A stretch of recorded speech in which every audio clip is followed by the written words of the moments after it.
Nightmare Gibbs. Breakout season loading. Inside the 5, Gibbs to the end zone. Touchdown! Woodward Sports, the most dominant Detroit sports coverage around. Yeah, that is right. Sweet Potato Camp. Let's go. You know what time it is. It is the Braylon Edwards Show on Woodward Sports 2.0. I am your host, Braylon Edwards, and excited to be with you on this beautiful, when I say beautiful, I truly mean it, this beautiful Friday. Excited for the energy, but you know my co-host. I don't have to introduce him, but I love doing that. He is the Detroit heckler. He is Michigan State's finest. He is none other than Anson Wells. What's up, Anson? Great energy in the studio today. We've been having fun all day. Yeah. And we got what we wanted last night, and we're going to talk about it today. Yeah, we will talk about it last night. A lot of really good energy in the studio today. One guy that's been with us a little bit this week, man, as you guys know, Kool-Aid is here. We will talk some Pistons. And another guy is here we haven't seen in a very long time. He is one of the fan favorites as well as one of the network's favorites. We will get to him when we get to the Detroit Tigers. But before we start the show and before we get there, we say what's up to Sweet Potato Cam Riley and my right hand, Justin Satawa. What's up, fellas? What up, though? Happy Friday, B. Happy Friday to you too, man. I feel like we had a really good moment, a little brotherhood moment. Something happened, and we were able to come together and support and show love for one another, man. So shout out to you guys, man. We truly are a tight-knit family, well-oiled machine. Because I was right here at 1:59, Justin Satawa. I was on time. I was ready. Hey. Yes, he was. And I even joked about when he walked out of the studio at 57, I was like, don't worry, Brad. I won't start the stream this time. Get your ass back on time. So excited to be here. Now, before we get to the crux of the show, two fun things to start off with. You see the polo shirt. You see the golf shirt. You know what time it is. I golfed with my dad today. Had a fun round with Stan the Man Edwards. Actually shot a 41, which is the best I've done for 9 this year. And it was a legit 41. Asked my dad about it. Almost even got an eagle out there. But I say all that to say this. We're midway in the summer, right? It's like June. It's like July. A little deeper than I'd like to admit. Right, 100%. What's today's date? July 10th? Okay, July 10th. We're into the crux of the summer. My mom's birthday tomorrow. Happy birthday. Happy early birthday to Mom. Mom Wells. Can you in Detroit enjoy the summer? And the reason why I ask that is because everybody's waiting for September 10th or September 11th. Whenever opening day is for the Detroit Lions. I feel like we come to this show, everything is when the season starts. And now it's the Detroit Pistons when that season starts. Are people truly enjoying their summer, or are you guys really just chomping at the bit to get to September and to get to October? I start with you, Anson, because I'm golfing. So I'm enjoying it. I'm doing the show. I'm here with you guys. So I'm enjoying my summer. But what about you?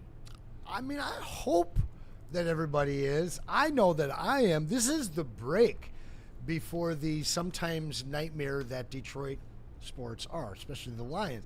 I think people should be enjoying this reprieve. Like, we know there's no drafts about to happen. We know that we're probably not signing anybody. Nobody's got to freak out.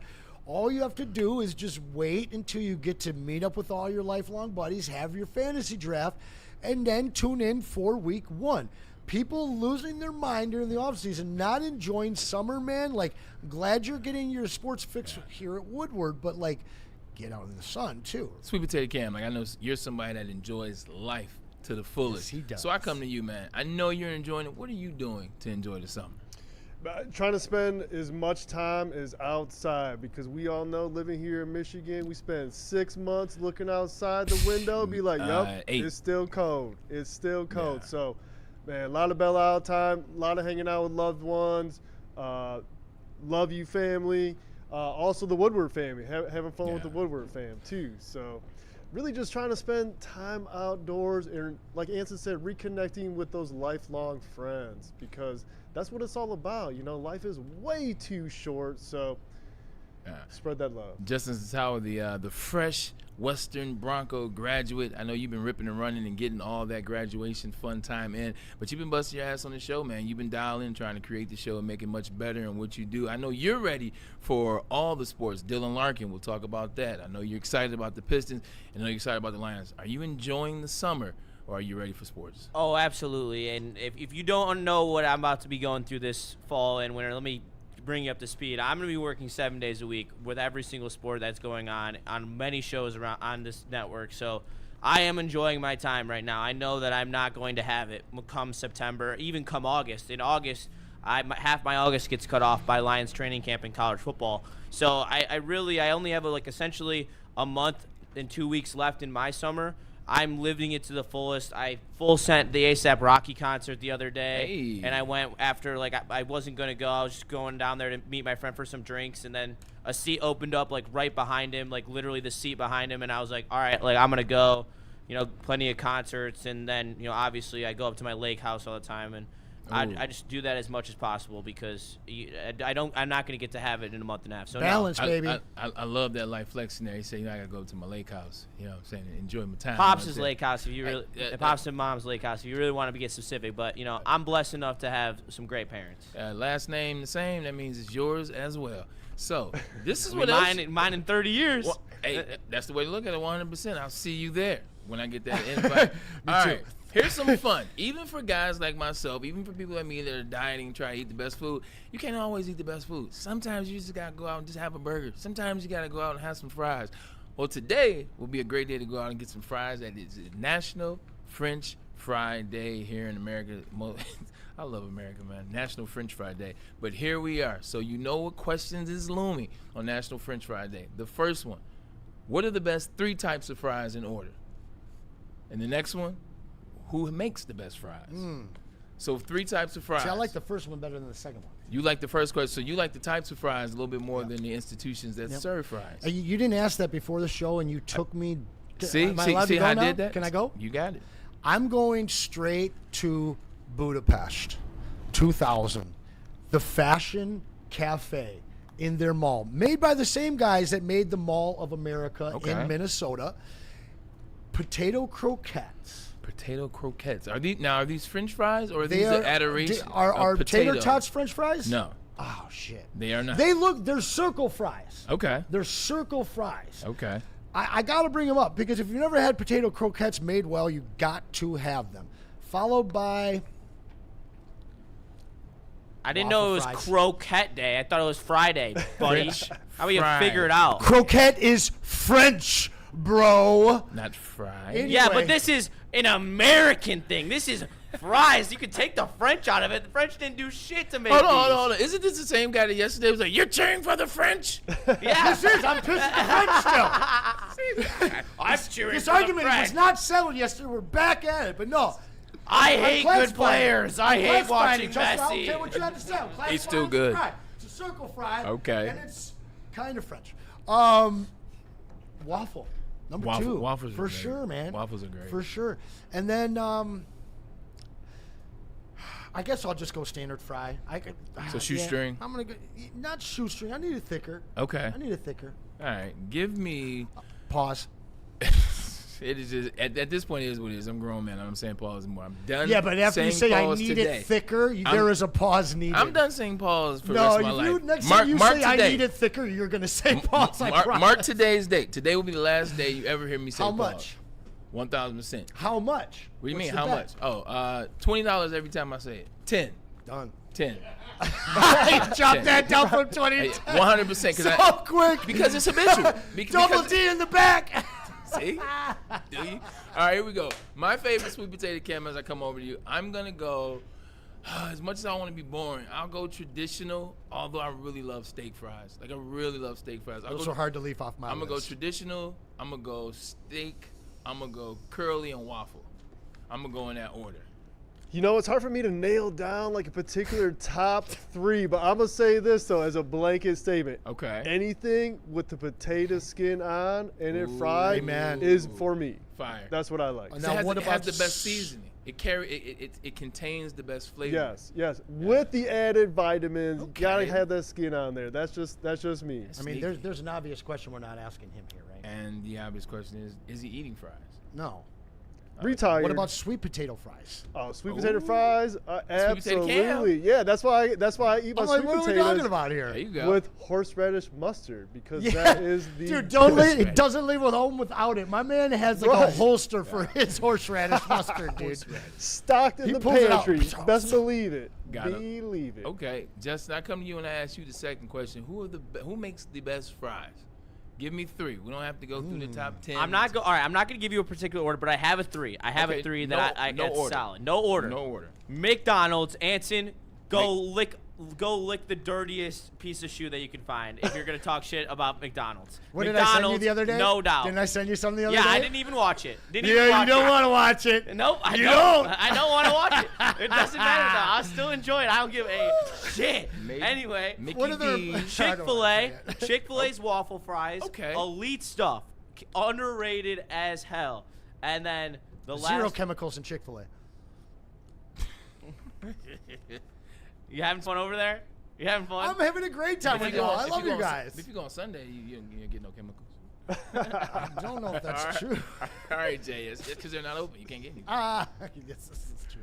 All right, so we got Chick-fil-A, Elite. So you're at 2 now. I'm at 2, and then to round out the pack here,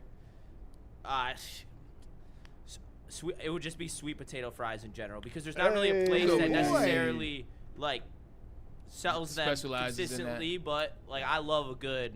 It's nice to mix it in rotation. And that's all about the condiment, though, right? Like the house-made whatever special sauce for the. No, I'll eat sweet potato fries with barbecue sauce, with ranch, with secret sauce, like if it's a burger sauce. With like, ketchup? Yeah, I'd eat them with ketchup too. Me too. For sure. And literally, they're so much more. I would rather have a diverse sauce like collection for sweet potato fries than regular fries. I think that I would rather have regular fries like without sauce versus sweet potato fries. All right, let's get another Spartan in here, man. I can't believe I'm saying that out loud with this Michigan shirt. Yeah. On. Let's get I another love Spartan it. in here. Riley? Say that again. My guy. Say that again. Respect to Riley. I'm not gonna say it. I said it once. Riley, throw it in there because you had one that we had a conversation about, and I think you might have some merit there. Give us your top 3. Top 3 for No like, particular order for the places that sell the fries. Gotcha. Arby's curly fries. Bingo. Number that's the one. Number 1 for me. Number 1. Number 1 for me. They are and good. then Number a very, one? very Overrated. See, that's where I like. I think they're good. I think when people how they talk about them, it makes me not like them as much. Oh yeah, Five Guys. It needs to be in the conversation. Five Guys is up. That's an honorable mention. In the chat, which one was that? I just saw ADIZ 4115. The old school A&W fries go absolutely berserk. Ooh, good call, dude. Fire. I'm not taking the. I saw that and I'm like, Like ooh, I'm that's- gonna. But then see, checkers and rallies. Okay. And you can do Combined. both of those because they are combined. Yeah, but the Okay. A&Ws, that's a hell of a pull. I might have to change my. I might have to add A&W old school back in the day. I might used to go to Fairlane. Actually, there's one. Do they still right on make 12 those though? mile. Because I think that disqualifies them from the list. Okay. A&W still makes fries. I just don't know if Are they the same fries though? But you know what? He's absolutely correct because Burger King and Wendy's used to be just as good as McDonald's. McDonald's was one. Right. It wasn't. They were one. But Burger King had the shoelace. They had the ingredient, and so did Wendy's. Now, both their fries are ass. like Burger King and Wendy's are ass now. But like back in the day, they were elite fries. Yes. So I agree with you, Justin. You have to still be good today to be your top 3. All right, let's hear Anson's, keto mom list that he's about to drop on us. listen, First of all, my man's about to show you potato croquets or croquettes here in a moment. There they are. Yeah, that's a cheese curd. No, it's that's not. a cheese curd. No, imagine a French fry with the greatest mashed potatoes inside you've ever had. That's what these are. I'm just telling you guys when you see them on a menu, Those look if somebody delicious. I'm gonna recommends them ask somewhere, chat if those are fries. No, they are I'm fries, asking bro. chat. It's just not straight. Like I know that blows your mind, but I mean, come on, dude.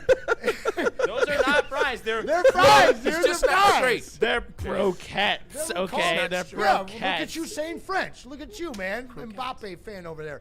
No, all right, listen. my God, the Mbappe stuff. Like We'll get into that later. I'll be honest with you. It's so crooked in Number FIFA. 4, just missing the list, is the straight beef chemical sticks from McDonald's. Classic, unbelievable, and still fantastic. I don't care what's in them. I will smash them on occasion. Are you happy, Justin? There's no list that McDonald's shouldn't Yes. be on. If you don't have them as number 1, they should at least just be in the top 3 just for the sake of the conversation. Because to this day, if you go to the McDonald's at DTW before you board a flight, those fries are freaking elite. Well, they're $18. They better be. Well, you know what? I got the $18 to pay. Shout out to Woodward Sports. Yeah, right? See you there. Yeah. So number 3, rallies. Number 2, shocker here, the new sea salt Wendy's fries, but only if they're brand new and hot. Because So it's nothing like 11 downgrades o'clock. faster than a Wendy's fry. Fair. Period. Fair. All right. And number 1, Culver's. The Number crinkle 1, cut Culver's. Culver's fries. Dude, Culver's is doing Fast food better than everyone right now. Let me just clue you in. If you haven't stopped by Culver's, get there. I didn't go to Culver's for a long time because I thought it was something, and so I still I love go, Culver's. Great. My niece goes to Culver's. I'm very judgmental to people who go to Culver's. Why? Because it just looks like an establishment. You put it up with It Cracker looks like a Barrel? place that You sells put it ice with cream. Cracker It Barrel, aren't does. you? Like, well, no, yes. I knew it. Yes, like back in the day, it looked like a place off. Like if you go all to white a people go. basketball tournament, a track meet, 2-3 hours away. On the way home, you stop at Culver's. Like, Yep. and usually that food, it was just okay. So it looked like that establishment. Maybe I need to revisit it when I'm having one of my cheat days. It's the reverse. I'm going. It's so good, It's dude. the reverse Flash version of I restaurants. will say is. this: somebody said Five Guys. I'm gonna be a little bit more particular, and we're about to get to a commercial break. The Super Cajun. chats before then. Yep. The Cajun fries? Cajun It has to be the fries. Cajun. The Cajun Good fries call. from Five Guys. Those are fire. Those. Yeah. And then they give you what 2,000 fries in a small. Oh yeah. I was gonna. Like They just fill a bag 17 up for yeah, you. Dude, all the ones Greasy that fall in the bag, bag. Who's in Love the that. chat? What the chat have to say? All right, the chat's been vibing out this, but before they get to the fry conversation, Dante151 with the 199 super chat. Damn it, Anson. I want Fantasy Jerkers back. I'm kidding. Fantasy Jerks is coming Well, back. We're going to yeah. jerk it. They're going to jerk it. Don't worry. All season long. You almost lost 10. You almost lost 10 We're bucks just gonna right there. have to get the pot right here. He almost lost 10 bucks right there. He almost lost $10. That was my We me do practicing. need the pause pot up Yeah. here on a I daily like basis. that. The pause pot. I like that. All right. You know what? Pause pot. I like that right there. Dante151 with another 199 super chat. Number 1, curly fries from Arby's. Number 2, Burger King fries. Number 3, Wendy's. Yeah. Arby's is fire, both Very solid versions, list. whichever one you want. Gotta respect that list for No, sure. I definitely respect the list. I remember what Wendy's fries used to taste like, man. When I tell you, like, Wendy's in the Union at U of M, like, I spent so much time at Union my freshman Sweet year. and sour Probably dip why and my sauce. grades looked the way they did the first semester. That's neither here nor there. I recovered in a major way. Shout out to Lloyd Carr, scared the shit out of me. But I spent so much. The fries were, the salt was perfect. They were know. crispy. You talking about the ones that have a little bit on the skin. Wendy's were the fries from the fast food chains that had a little bit of that potato skin on them. They were elite. And then Burger King was just as good as McDonald's in like 92, 93. Yeah, a long time ago. Then it was like the Monopoly game came and like McDonald's took it to another Do level. fries determine what fast food you're going to get? Yes. They used to, yeah. Yeah. It I plays a don't eat major meat. factor. Yeah. All right, 3 more super chats to run through. The people really like this topic, so we got to give them their due. 100%, Freddie it's all Felt with the about the people. $4.99 super chat. My number 1 chili cheese fries served at any Coney with bulletproof glass. So, Legit. Freddie Felt, 1,000% is an icon and legend. Even for that comment, he's absolutely right. When you take that cheese and that chili off those fries, though, Coney Island has the nastiest fries ever without the chili cheese. Like, oh my God, it's because it's dry. But with chili cheese, man, take me back to high school. Lafayette, Coney Island, talk to me. Number 2, Rallies / Checkers. Rallies kept me fed in grad school with those $2 boxes, and then he threw in Amen, another dude. $1.99 Shout out because to he the big forgot his Buford. number 3, which is Five Guys. Stuff them in a garbage bag. Specifically said no. What? That's cap. We could do a whole Hey, show on yeah. our favorite 8 Mile Conies. And then Michael We Wary could. with the $2 We super could. chat to finish it off. Those Shout are out. fries Shout out with Sherwood. smashed potatoes in them. That's And as you we've go. ended the poll with 20 votes, I lost the percentages. Darn it, where'd it go? All right, whatever. Find it, you find it, lost, find it, Anson. find it. More people didn't think. 65. Yeah, 65%. 65% said they are not fries. So All right. The fact you Until got they 35 is crazy. Taste them melt in their mouth, their golden goodness and mashed insides. I'm ignoring you. Nope. relax. You're not gonna get me to fall victim. I'm not falling prelude to a I kiss. tried my as it best with relates that to one. those 10. Justin, you bring up a great number as we go to commercial break, and that number is 20. It's the same amount of points that your newly acquired Detroit Piston, Ebuka Okiore, scored last night in the very first what you game did of there. the summer. When we get back, we'll talk to Kool-Aid as well as Anson and Justin, talk about how good Ebuka Okiore can be, and did he turn some heads last night. But first, Anson, tell us a little bit about Founders Brewing and All Day IPA. Well, I'm just going to tell you, if we're going to have fries today, you need to have them with an IPA. And there's really only one IPA to choose. It's the king of the category for the last 15 years. All Day IPA from Founders Brewing. Not bitter. It's balanced, sweet, refreshing, citrusy. And that 4.7 ABV is going to pace you throughout the day. So get your French fries and then get your All Day IPA from Founders this Friday. But make sure when you do, you drink it responsibly. You smell that? That's Brad Holmes cooking. And the off-season smells good. Woodward Sports. You know how some things are so good they should be world famous, but they're not? Our house-made vinaigrette is one of those things. And the antipasta salad, we drizzle it over. Same with our hand-battered chicken tenders. Original recipe soups and pasta sauces. It's almost as if our original, world-famous Detroit-style pizza is mocking them. And that's not very nice. Planet Fitness now has even more best-in-class strength equipment. Join today for $1 down and save. We're stepping it up. We're not slowing down. Finding new face. New focus. Love that new equipment smell. So, you in? Join the club today. Save when you join for just $1 down, $15 a month. Planet Fitness. We're all strong on this planet.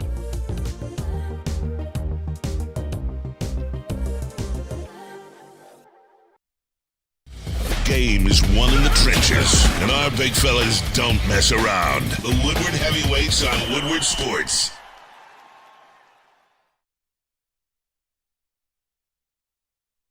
Over 27%, over 2,700 gyms around this country. I was trying to go too fast, man. My apologies. You gonna work those fries off at Planet Fitness later? You're damn right. Because Planet Fitness, where your fitness is essential. We're all strong on that planet. And at least that planet is fitness, and they understand there's no judgment here. There's trainers on staff, and the gym is squeaky clean. They want you to be comfortable in your workout experience, so they do it the right way. So come on down to Planet Fitness. They got gyms all around. You know the stick.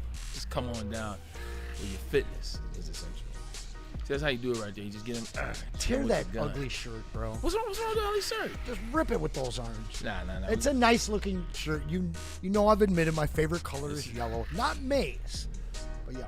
I appreciate you for saying maize and that. But we got the boy Kool-Aid in. We got everybody cooking with some grease. You see what I did there on French Fry National Day? I'm Well just played. saying. Well played. But last night, there was a showing from Ebuka Okiore. You guys have been so high on him as a draft pick, number 17 overall out of Stanford. When you watched the game last night, Kool-Aid, what did you see out of the new acquired player for the Detroit Pistons that is Ebuka? Very cerebral, very methodical, and reminded me of a player we have in terms of Cade Cunningham as it relates to heating up. In the first half of the game, he seemed to really look for his teammates, and in the second half, you saw him get more relentless with the scoring. 5 points first half, 15 second half. And in that second half, scoring-wise, he looked more like the pace that I thought we would see out the gate.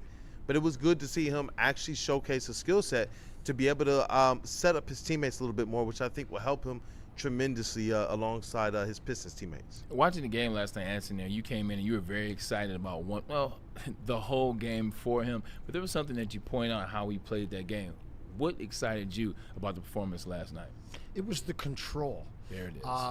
On the other side of the ball, you had Phylon, a guy that Justin was up in the air when we had the pick. He liked Phylon, and he liked Ebuka Okiore. Phylon was searching for his shot all game long, and it was not falling. Ebuka was not.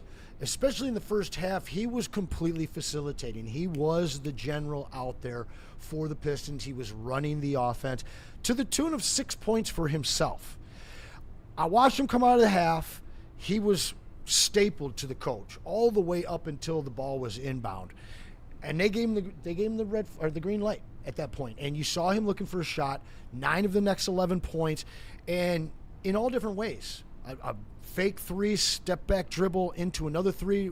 If you watch Woodward Pistons, that Kool-Aid and I were just on, Kool-Aid made the apt comparison. It looked like Cade Cunningham taking that shot.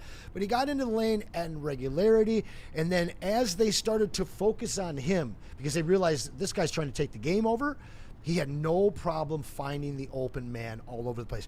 At no point did the game look too big for him. And the big thing that I always look for in a rookie guy going into summer leagues is I need you to be one of the 2 best players on the floor. That he was.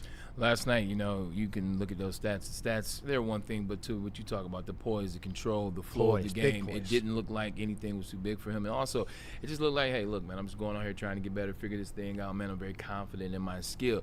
Justin, bringing the conversation over to you. We've seen guys come out in summer league and go out there and go crazy. And then in the season, they do nothing, and they don't look like the same player in summer. And we've seen guys go out there and not play that well and then do the exact opposite, and they look like all-stars. What did you see? I don't want to take too much from game one, but 20 and 90, 50, 40, technically 100% was a good night.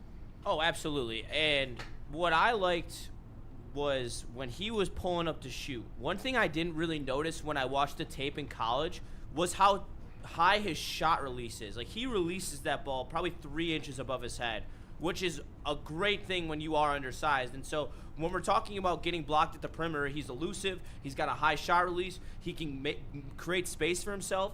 And it's just going to be about how well can he create space at the next level. It seems like he has everything in the toolbox that he needs to create at the next level. So I want to see him continue to grow against the physical, more athletic defender. That's the one place where he struggled a little bit yesterday.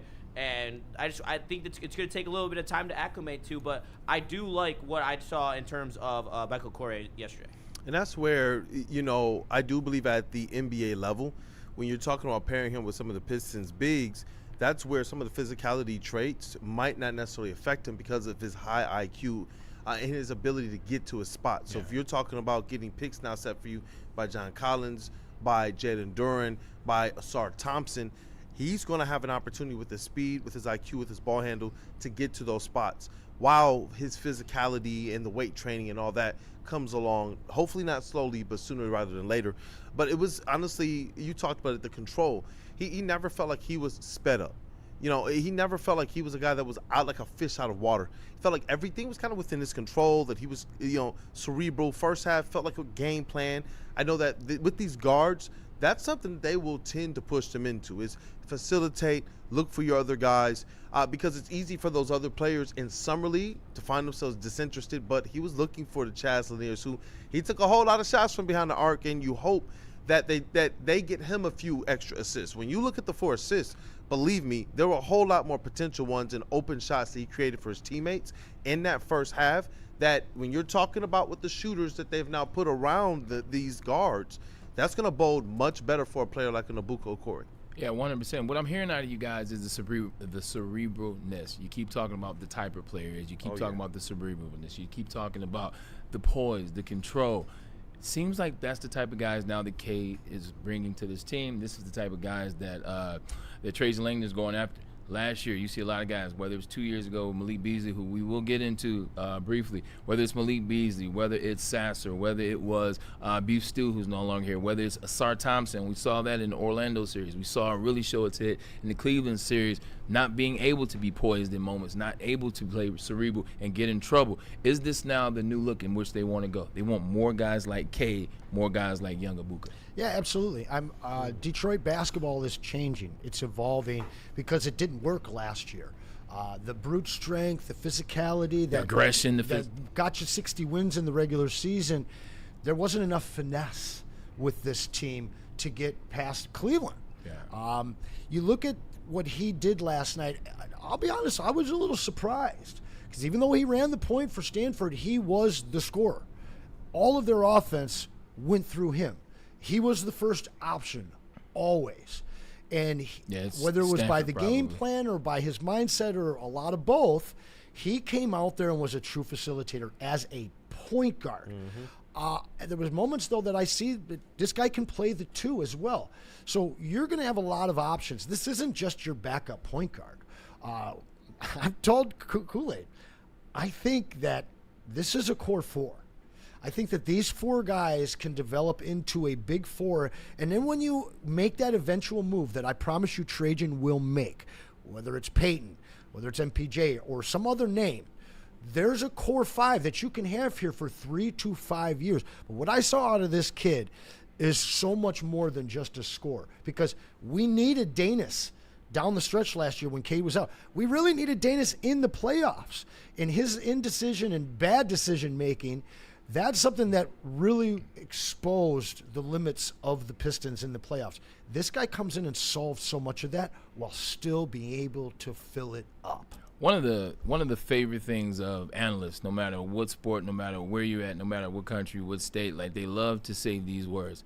I told you so. And it seems like that's what Anson is gearing up to say based off the performance last night. Kool-Aid, you saw Anson talking, and it jogged something from you. It opened up something for you. What was that excitement in that moment? It was actually something that you stated, and I think tell. it's something that we overlooked here. When you talk about a changing of a guards from Troy Weaver, who he wanted the rough and tough, he wanted the bad boys, he wanted the, like, put up your dukes type Pistons players, right? Come on. When you got a Trajan Langdon, the Alaskan assassin, what do we say about him? Very cerebral. Yeah. And now you have players that I do believe have more of his imprint, more of his identity. And what did you see this offseason? You saw what we thought was the heart and the soul of the Pistons, and instead the Pistons said, hey, guys, actually that is Cade Cunningham, and it has to be Cade, no matter what we think of Isaiah Stewart. Yeah. And then you saw what are the type of players that he's gone out and there gotten? Similar type of players in Trajan's 2 to 3 year tenure here with the Detroit Pistons. And that to me is when you look at Ebuka Okiore, it gets me that much more excited, because you're right. That's what we wanted to see. Was the 80% unassisted, and we talked about this yesterday on Woodward Pistons too in our preview. It was that 80% unassisted baskets. Was that because he was shot chucking? Was that because he was looking off teammates? Or was that because of situational? Which he's going to find himself in situations where he's going to have to score. You looked at Danis last year. Yeah. Ebuka's going to have those opportunities. But what we saw in this first game is that he's very adept at being able to play make. And I get it. It's your first summer league game. You want to temper certain things. But the style of play is what excites me. It is translatable to the NBA if this is the type of high IQ play that we're going to get out of Ebuka Okiore. Well, it reminds me of Trajan. 100%. Like the way he thinks. And you can attribute that to who? None other than Mike Krzyzewski, coach at Duke, legend, 1,000%. That's a lot of those Duke guys. Man, I was able to befriend Carlos Boozer, living out in Miami. He was always in Miami. His residence in Miami. Like, when you talk to Carlos Boozer, like, he emits that cerebralness. He emits education. He emits an understanding of the game that's different. And when all Duke guys hang out, so I got a chance to meet a lot of those Duke guys. They all go to Duke for a reason. They're all similar-minded in that regard. It's early, but why not have fun? What could a lineup potentially look like with Ebuka Okiore? As a starter? As a starter. Not Ebuka Okiore. Ebuka Okiore. Ebuka Okiore could absolutely be a starter on this team. I think that probably comes later than it does sooner. Okay. I could see that coming as soon as the end of this year. If he understands how to work with Cade at the same time, and that three continues to fall at the NBA level, they're going to need him. Now, there's a caveat to that. That's if they don't make a move right now. Because I think that move that they make is for a 3 or a 2 type of slashing scorer. Maybe it's an MPJ who's a 3-4, but it really prevents him from cracking that lineup this year. But I got to be honest.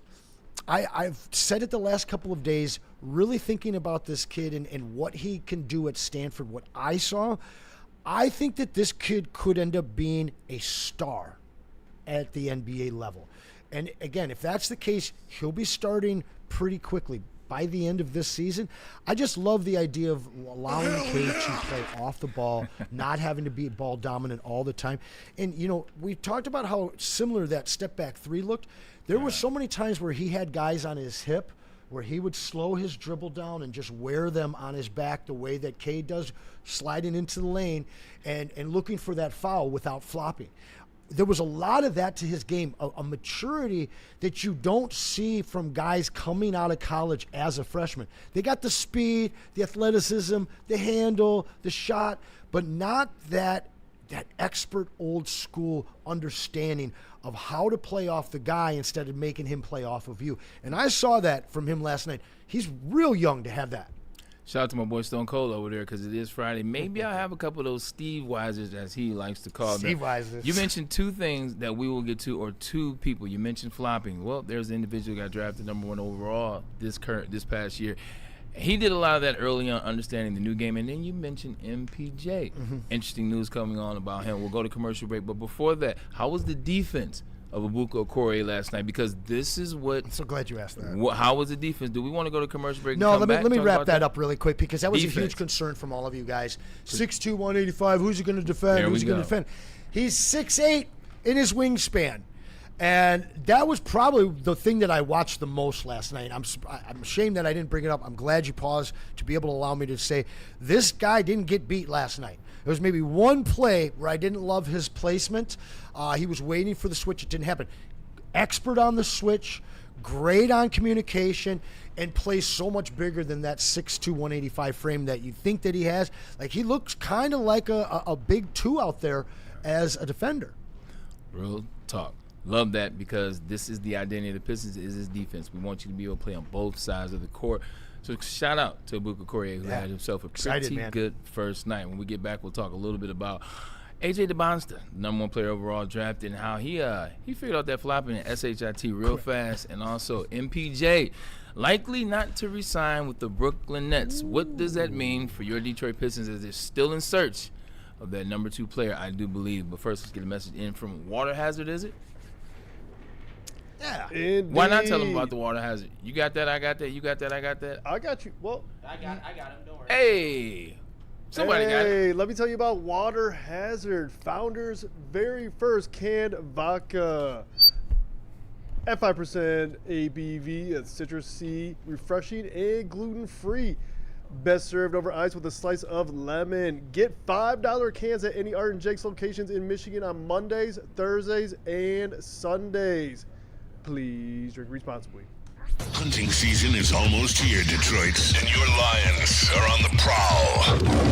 Make sure you're locked into Woodward Sports for all the Dan Campbell reactions, Jared Goff touchdowns, Amon-Ra first downs, Penny pancakes, Kirby picks, Gibbs big plays, and of course, Jack Fox's leg. Stay locked in on all your Lions coverage right here on Detroit's #1 sports network, Woodward Sports.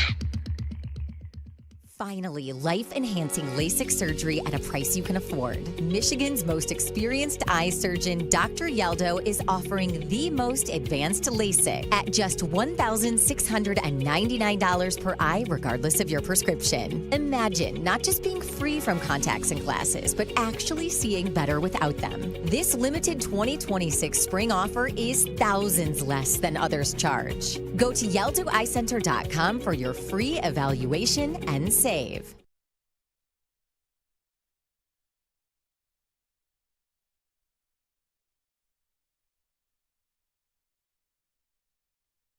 It's game on at Art and Jake's.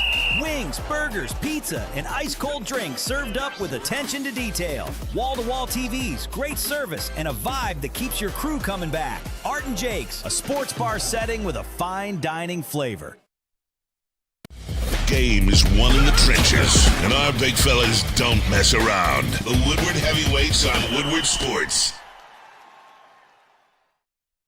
Experts for over 30 years in the field with over 100,000 successful procedures. We're talking about LASIK, and we're talking about Yaldo Eye Center, the leaders in LASIK surgery in the state of Michigan for as long as it's been around, guys. And we've teamed up with them to offer you an amazing summer special. You see the number there, $16.99 per eye. Doesn't matter what prescription or how bad your eyesight is, they're going to hook you up, and we're going to help, guys. Give them a call at 248-553-9800 and find more out about this awesome summer offer. Invest in your eyes, invest in yourself with the Yaldo Eye Center.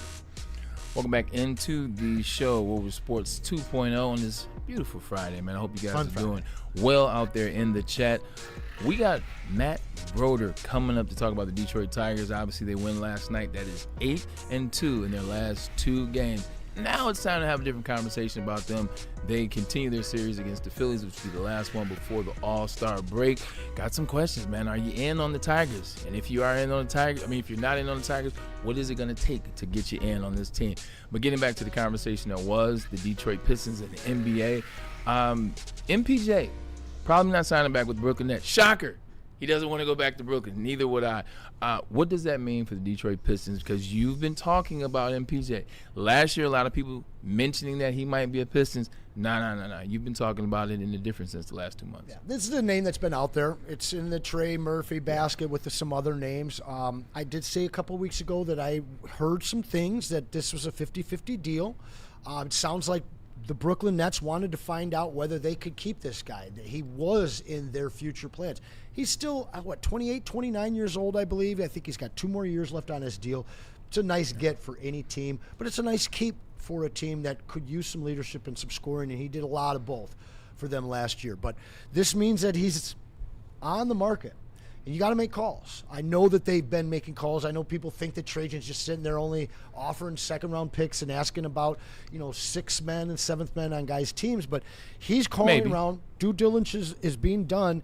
And I believe that MPJ would fit the Pistons. So I believe that this is old news. Yeah, agreed. All right, that the rumor of this was a week ago. I'm sure the Trajan's already on it. And I do think that this is a great fit. I don't know if it happens, but I think it's a fit. So many people worry about the defensive side of this, Justin, as it relates to what he doesn't do on the defensive side, and also worrying about him mailing it in at the end of the Brooklyn Nets season, the last season. What say you about MPJ and what he can be as a Detroit Piston? I don't give a shit what he did for the Nets. Thank you. That means absolutely nothing to me, because when you have seen when he is playing for Denver, when he is playing for a contender, he is a straight bucket. And I'm sick and tired of people saying, oh, he's going to hurt the defense. You can hurt the defense a little bit. You were the best defensive team in the NBA. When you need to add a true scoring punch like MPJ, you have to do it. He isn't going to tank your defensive rating out the wazoo because he's not going to be asked to be guarding the players. He's protected in this lineup.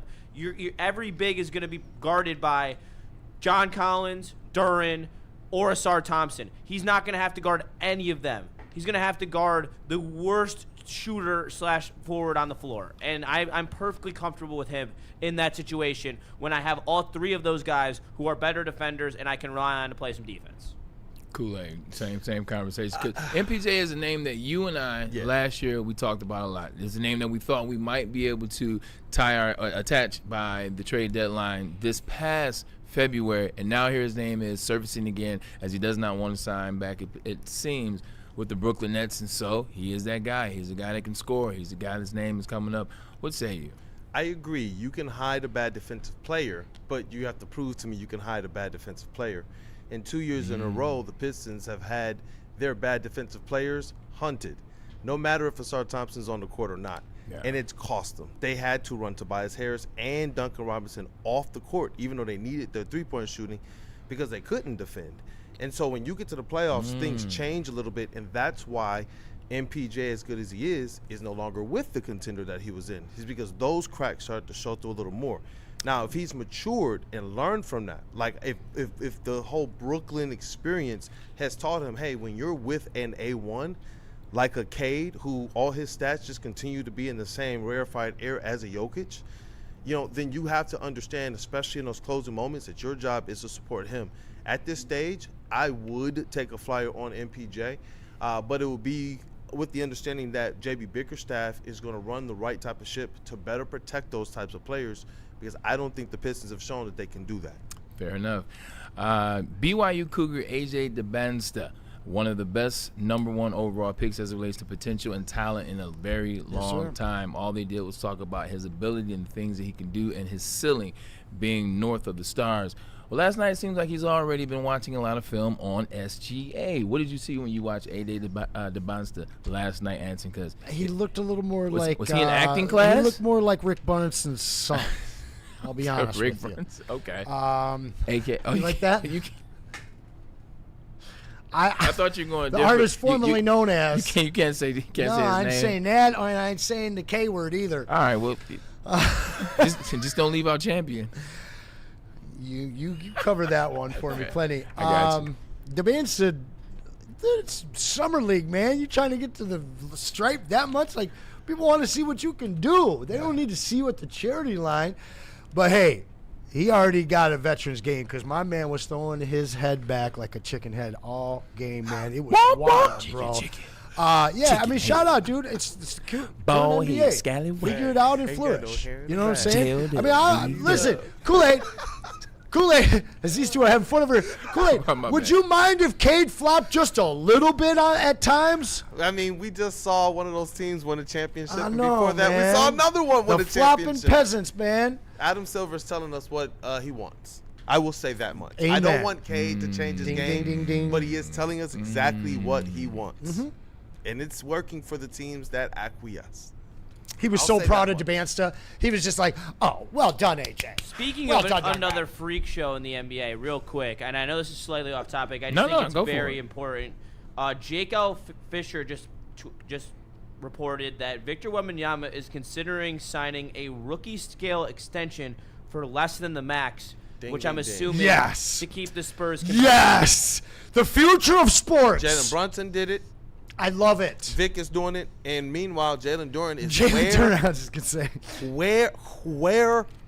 Like, I don't understand this. And that was the thing. We posted that picture of the whole team at Summer League, and you already know where everybody's minds went. Where the heck is Jalen Duren? And so you have teams and players that are making championship decisions and saying, you know what, we understand what the weight of this is. I think it's time for Jalen Duren to make these types of decisions.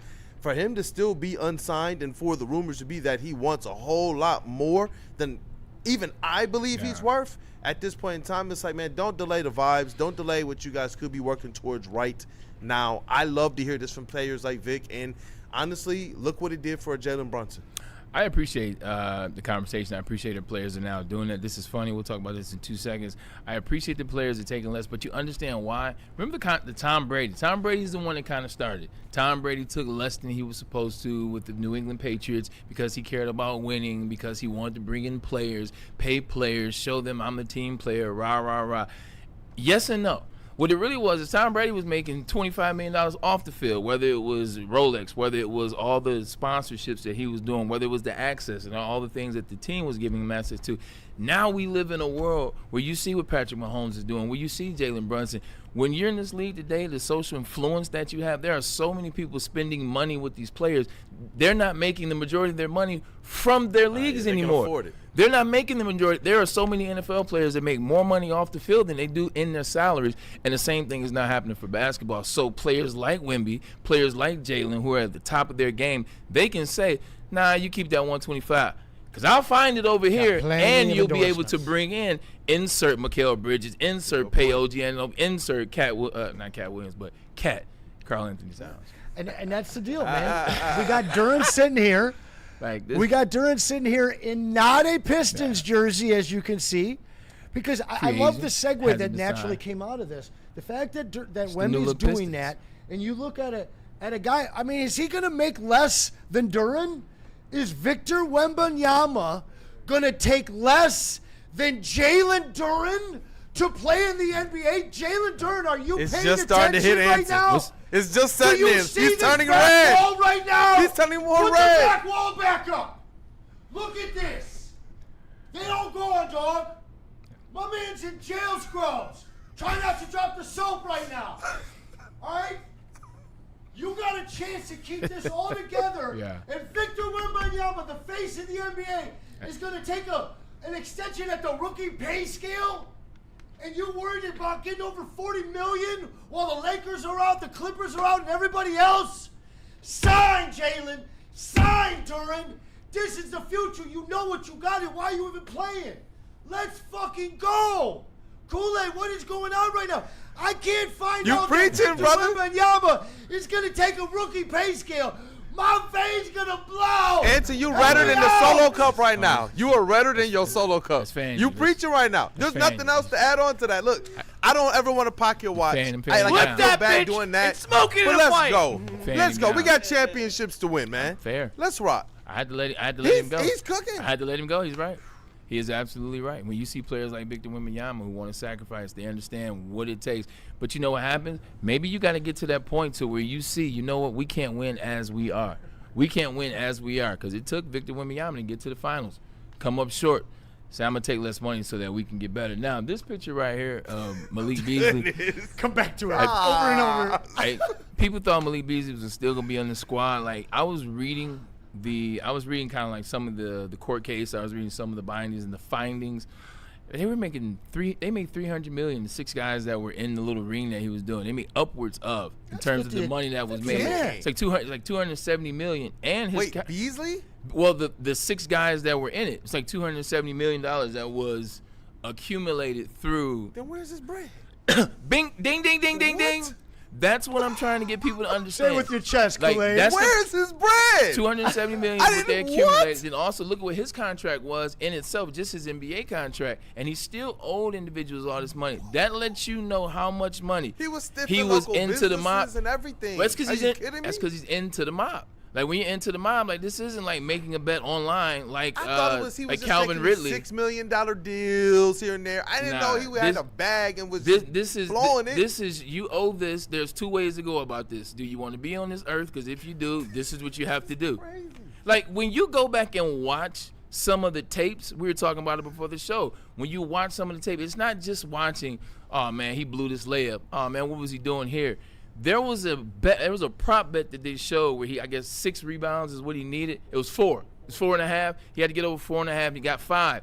When he's fighting Jalen Duren for rebounds. He's boxing out Jalen Duren. When he accumulated that 5th rebound, he had a sigh of relief. They were up 8.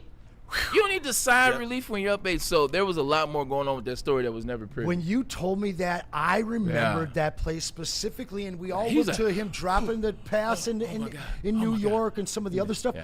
But he played on the top of those things. Like, I'm not going to shoot. I'm just going to look for rebounds. Trust me, I'll get 5. But he literally I got it. Yeah. I can keep my right leg. Yeah, 1,000%. So it's not going to end too good for him. But I agree with what you said. Jalen Duren, take less.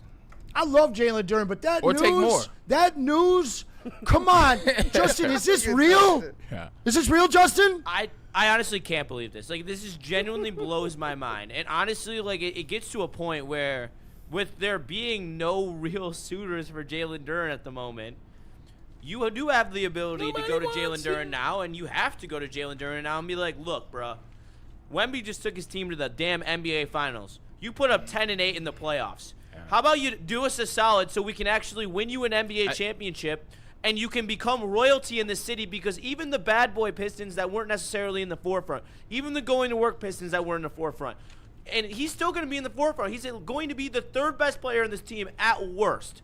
And he's worried about making a couple extra mil. I will say this, though. When you watch what happened now, we keep talking about players get better. So there is room for him to grow. There is room for him to potentially get better, but how much better? Jalen Duren is going in year 5, I want to say. This is 5, correct? But is he going to be better than Wemby? No. That's what I'm saying. That's what I'm about to get to. I believe for a situation like this, I know what I may not be. So why would I turn down the money that I may not be able to acquire again? Victor Wembanyama, trust me, he's fine. He'll be able to get that money down the line. Like Jalen knew, take it now. I know where my game is. I know I'll be worth it still and maybe worth more, probably worth more. With Jalen Duren, and the question is it? I don't know, ladies and gentlemen. Is it a situation where he's like, I saw how bad I played last year and I see how fast it can change. Like, no, I need all my bread, all my chips with dip now, because what happens if I bet on myself and say, hey, you know what? I'll only take $30 million and we can get this thing rocking and rolling. And then he comes back and plays like he did in the playoffs. Then he's not making more next year. He's not making more the year after that. So is it that situation? Well, and I think it is, and it's the exact opposite for Wemby, because Wemby had a bad finals. Yeah. And he's punishing himself. And he says, I wasn't good enough. He wins that chip and he's finals MVP. I don't think this story happens. All right? Yeah. My man understands. I don't know, man. I don't know. I think he understands how to win. I'll tell you what. I'll take both or either. Because the fact is, we looked at Pat Mahomes did it. Tom Brady did it. You've said some of these other names in the NBA that have done it. I've said for the last few years, the future of sports, if you want to dominate and build another dynasty, you need to take a pay cut. You need to be less selfish. I mean, listen, I'm very different when it comes to money, but like, if it's something that I love, I'll work for free, as I have here in the past. And I know that you're talking about giving up millions, but my man's already going to make nearly $20 million. What's that extra $40 million you got to have? Go play your way into some endorsements, and you'll get a hell of a lot more. If you have the mentality that you're worried about not being able to get this kind of a pay raise ever again because of your lack of high play, well, then you won't.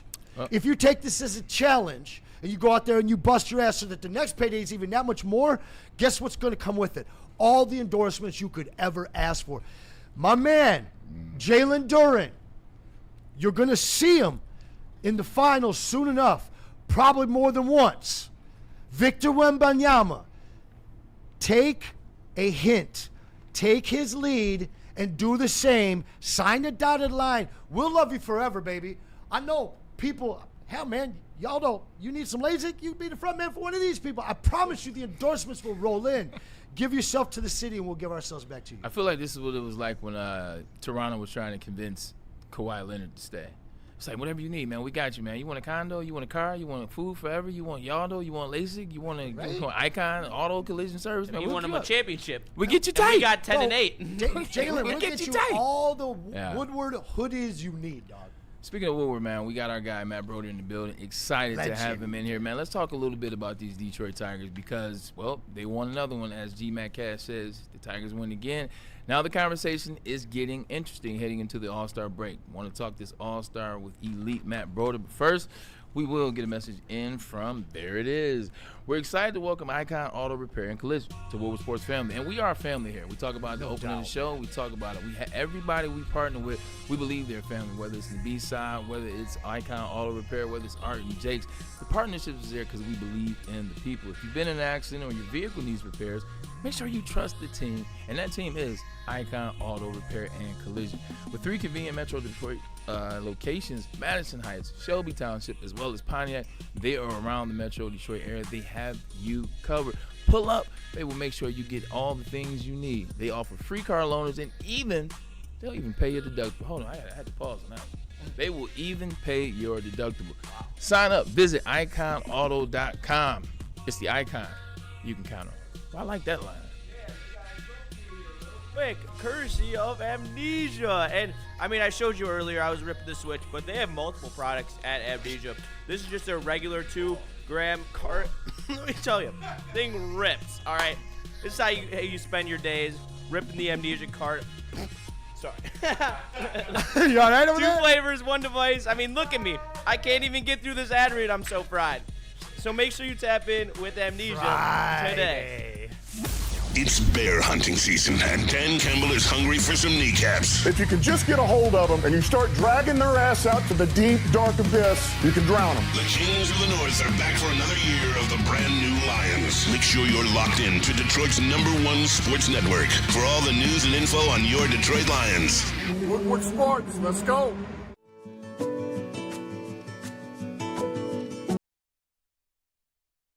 Experience summer in Detroit with pro soccer at Keyworth Stadium. Every Detroit City FC match brings a new reason to show up early and stay late. Tickets available now at deadcityfc.com. The next generation of Detroit sports media is here. Crunch Time is back on Woodward Sports. Join Jeff Iafrate and Booner Monday through Friday, 11 a.m. to 1 p.m. Taking Detroit sports coverage to the next level with massive interviews, viral moments, and the best live reactions. Get ready, Detroit. The young guns are taking over. Crunch Time on Woodward Sports. Guys, it is time to change your life. I know that you've been thinking about it, and Mortgage Pros wants to help you. They're Michigan's #1 mortgage broker, and honestly, that company culture, it's second to none. You saw us out there a month ago at their block party, an amazing place to work and centrally located right in Troy. If you want to make the change, make it today and call them at 248-416-1361 or go and visit them at mtgopros.com. They are Mortgage Pros. And the original in town, you already know it, 80 years, they created the best pizza in the universe. I'm talking about Buddy's Pizza, and we want to save you 20% off your next order. When you head on over to buddyspizza.com, you see that code word there, Woodward20. Put it in there, you're going to get that 20% off your next order, but it also works for their catering section. So you want that pizza party this summer? You can save yourself up to $200 off of that same code word, buddyspizza.com. It is the original. It is since 1946. It is Buddy's Pizza. Anson was cooking with grease in the last segment, man. I had to let him go. Sometimes it's just fun to observe. I bet. Sometimes it's fun to observe, man. You were going off. You did your thing in that segment. I love Jalen Duren, man. I'm huge. Like him and Asar are my favorite Pistons. One thing we say here at this network, look, man, like everyone here in this network, we love our teams. We love the players that play for our team. You can be critical about certain things people do. It does not mean you hate the player. It does not mean you're disrespecting what they are. It just means you're being honest and having conversation. And when you get disappointed from time to time, that means you expect more. And to expect more means you think somebody is like that. So No disrespect to anybody involved in the conversation. None at all. That's a great way to put it, Brad. None at all. 100%. And with that being said, remember Peaks and Cheeks and how we got that started? Well, it wasn't us. It was Kool-Aid and one Matt Broder who was joining the show. Matt Broder, what's the word, brother? Hey, ho, what's up, boys? You're having fun this Friday. I miss being in here. This is amazing. I think the energy, I think you and Kool-Aid brought the energy. We was already cooking with our own grease, but you guys elevated us from where we are. We do what we can. We pull that energy from you guys. It's an energy exchange. Speaking of elevation, I want to ask the chat. I want to ask you guys questions about the Tigers. And, Broder, then I want to present that same question to you. If you are in on the Tigers who have won 8, they're 8-2 in their last 10 games. They won 5 in a row, including last night against the Athletics, and they start tonight against the Philadelphia Phillies, their last series before All-Star break. Seems like they're moving up. Seems like they're starting to get better. If you're still in on the Tigers, if you're not in on the Tigers, what will it take for you to be in on the Tigers? And if you are in on the Tigers, what do the Tigers need to do? Broder, should people start getting excited about what they're seeing in your Detroit Tigers? Should they be optimistic about what this team can do? Because we've been here before. The 93-game mark. This is always a very pivotal point. 2 years ago, the 93-game mark, we went this way. Last year, the 93-game mark, we went this way. What will we do this year? But talk to me. What do you see in this team who is 8-2 in the last 10 games? This team, the way they're playing right now, they have a chance to go on a run and actually do some damage in the playoffs. Like, we're going to separate the trade deadline here for a second because that changes the answer to the question. But how they're playing both hitting and pitching, this team can make a run. I don't believe they're a World Series champion type team, but we've seen the last couple of years the up and down of these Tigers teams. They can go on a run and make a splash for sure. I'm a little bit scary, and Justin, I come to you with that because the thing that's been dominant for the Tigers has been the pitching. It's been the starting pitching. It's been a bit of the bullpen over the last 2 years, the pitching chaos, if you will, with AJ and Fettershot at the University of Michigan. So that's what it was. Now it seems like the strength of the Tigers, at least for right now, it's the bats, which sounds crazy. Where are you with the bats and the bullpen? Because the bullpen is where I feel like we got to get better. Absolutely. And that's where this is such a tricky situation for the Tigers. Obviously, with the Skubal contract situation looming and with Mize also in the cards to get an extension, we are looking at a hell of a crossroad where you either have to commit to winning this year, and if you do that, you have to buy. You cannot sit idly by and just take this team into the playoffs because we've seen them do it the last 2 years now, and it's got us nothing. It has not got us even to the ALCS. That, like, how many more years do we not add at the deadline or minimally add at the deadline do we have to sit here and watch before we realize, oh, maybe we do need a bat. Maybe we do need a couple bullpen arms. And maybe, I don't know. It's just...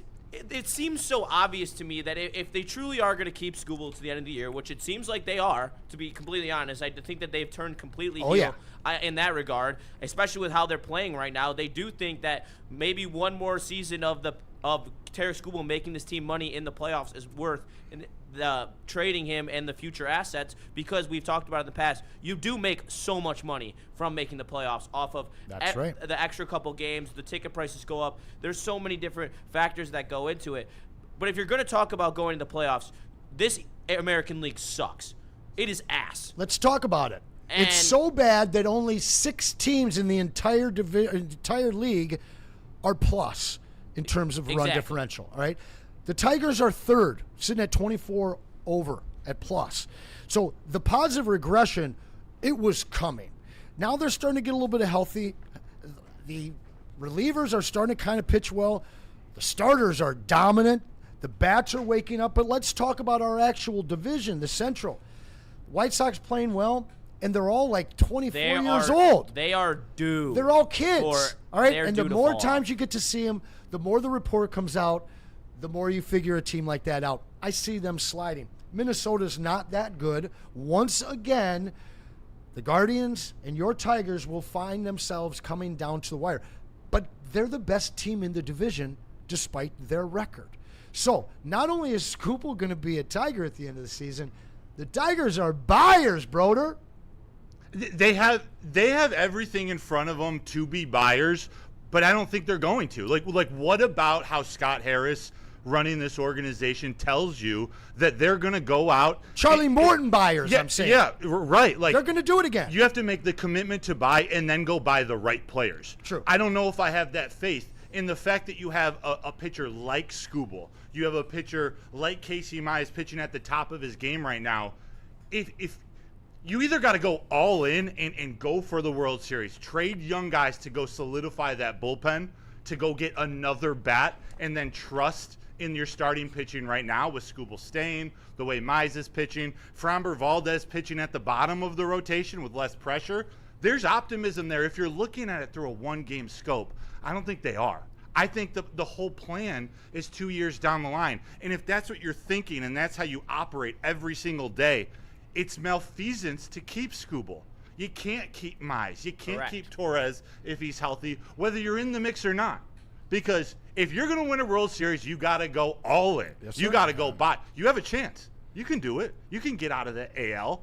Hell yeah, But you you got to go all in. I don't think they're going to do it. They're waiting for 2 years for those kids to come up, play with McGonigal, Colt Keith, maybe Riley Green, Dylan Dingler, and then we're rolling. We saw this last year, though, Broder. Like, you don't have to give up the Clarks. You don't have to get up the Roseños. We literally saw this exact same situation play out at the last deadline. We compared the prospects. I think me and you did it, actually, on a show. I'm almost positive. We did it on a day on Braylon's show before. Where we were talking about the trade deadline with Shep. And we were like, if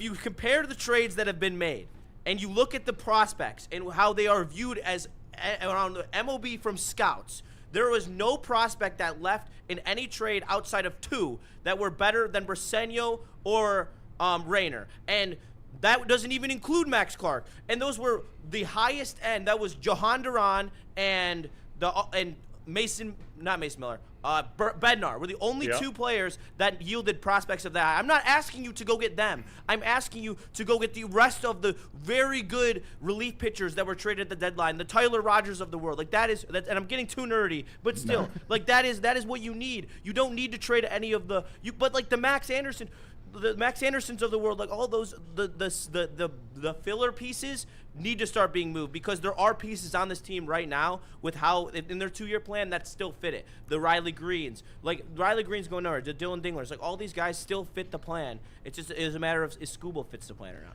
Yeah, realistically, I don't want to mess the conversation up. You guys are cooking with grease. You talk about young players. I did want to bring up something that happened last night. It's only happened 10 times in Detroit Tigers history. It is the very first game for a rookie. They hit a home run. Eduardo Valencia last night, he homered. He goes yard. His first at bat as a Detroit Tiger. The last or most recent person to do it, I want to say, is Akil Baddoo, which lets you know you can't put a lot of stock in someone hitting a home run at their first bat. But just talk about last night, him hitting a home run and what he means as a 26-year-old player for this Tigers. Yeah, it's less about what Valencia can do for this team right now or in the future. It was such a cool moment. Those moments can actually help a team. It can bring a team together. AJ Hinch talked about it after the game. They're moments that can kind of catapult you forward if you want to keep this energy going. Javi Baez was that moment for the Tigers last year. Yeah, not at the plate, but in terms of what he was, is moving around from shortstop to second to center. Like, his energy was infectious last year. That was a moment. Yeah, winning teams need stuff like that, especially in a baseball season. For him to come up when your all-star, should be all-star catcher Dylan Dingler goes down, Jake Rogers hits a homer the night before, and then this guy Valencia comes up after 8 years in the minor leagues. First at bat, crushes 425 over the center field, crushed. Like Miggy territory. Yeah, and you see him run around the bases, the energy that comes out of him. Whether you're Verlander at 43 years old or McGonigal at 21, that crap brings the team together. It was fun, and shout out to Daniela Bruce for interviewing him after the game. It was a pretty cool moment. Well, that's the next place that I wanted to go. You took the words right out of my mouth. Hey. We talked about it 2 days ago. We talked about Kevin McGonigal. That was the way in which we would talk about the Tigers without necessarily diving into the weeds of what they are. He is having one hell of a rookie campaign. I mean, he's one of 5 players to do and have the numbers that he has in MLB history. What do you see out of Kevin McGonigal, man? What's special about him? Because we asked this question. Is he a superstar or is he a jack of all trades that knows how to play the game? Man, he may turn into a superstar. Right now, he's that jack of all trades guy. He's the Tigers' best player right now, best position player. And they flashed a stat the other night that should paint most of the picture for you. He's third in, I think, the MLB in chase rate.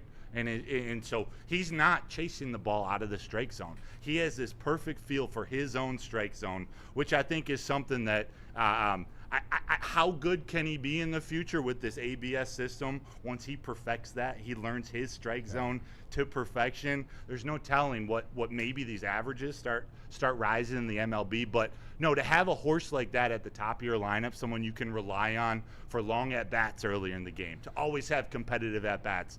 We were talking a little before. He reminds me of Victor Martinez. How he stands at the plate, his presence, and then how he knows the strike zone so well. He's really never like half swinging at it. He knows what pitch he wants. He knows what he's waiting for, and he just peppers the balls he doesn't want for foul balls. Once he gets a hold of one, once his power starts to come out of him, when he grows into his body, he could be a superstar for sure.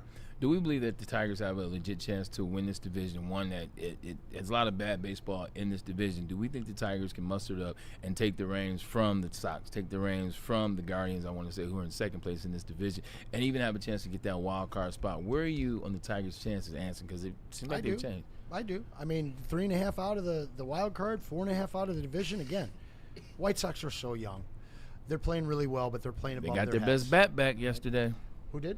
I said the White Sox. They got their best bat back. Yeah, I mean, they've got a lot of nice players. A lot of them are on my fantasy dynasty team, I'm not going to lie. But I just think they're too young. The book continues to get out on them, and you see them start to slide in most things because people just are understanding who they are. The Guardians, they have a really, really good team. I just think that it comes down to the two teams again, Cleveland and Detroit. The way that we're playing, the way that statistically for the most of the season, it's been overshadowed by the record. And people that understand baseball knew there was a lot of positive regression coming to this team. Started on June 1st. It's continued through July now. And you watch a multi-digit, double-digit lead get chipped down to less than 5 at this point. So if they could finish this Phillies series off, just winning the series, you don't have to sweep it. You take that momentum into that break. You get a couple guys going and playing your All-Star game. Not the whole team like they sent last time. I think they come back focused.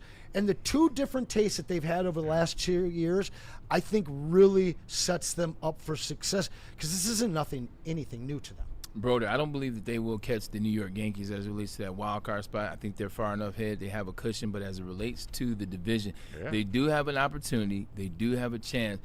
But tell me why I should place faith that the Detroit Tigers will win the division, considering last year they had the Division I and they lost it. And the year before that, they had to come all the way storming back, and at the very last second, they lost it again. The last 2 years, they've had opportunities, and they haven't done it. Why should I believe that they can win the division? Because I don't think they'll get to the wild card. Yeah, I think if they keep pitching like they are, if their starting pitching keeps tossing games like this, they can win.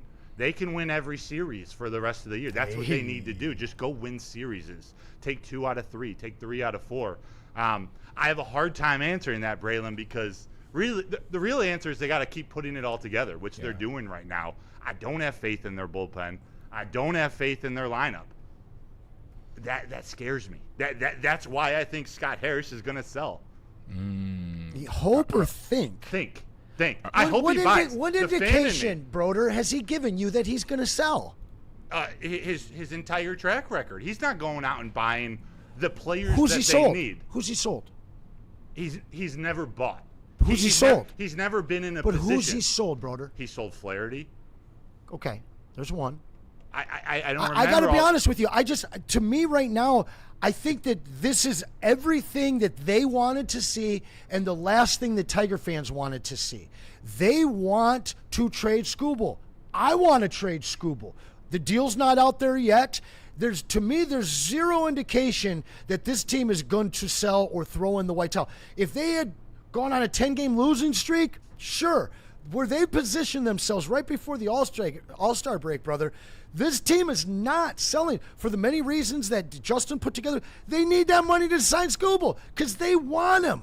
And then the other thing is they might not play baseball next year, so everything could change. I don't see any indicators that they're going to sell, and I don't think that that's necessarily the right thing to do, but send 4.5 out of a weak-ass division.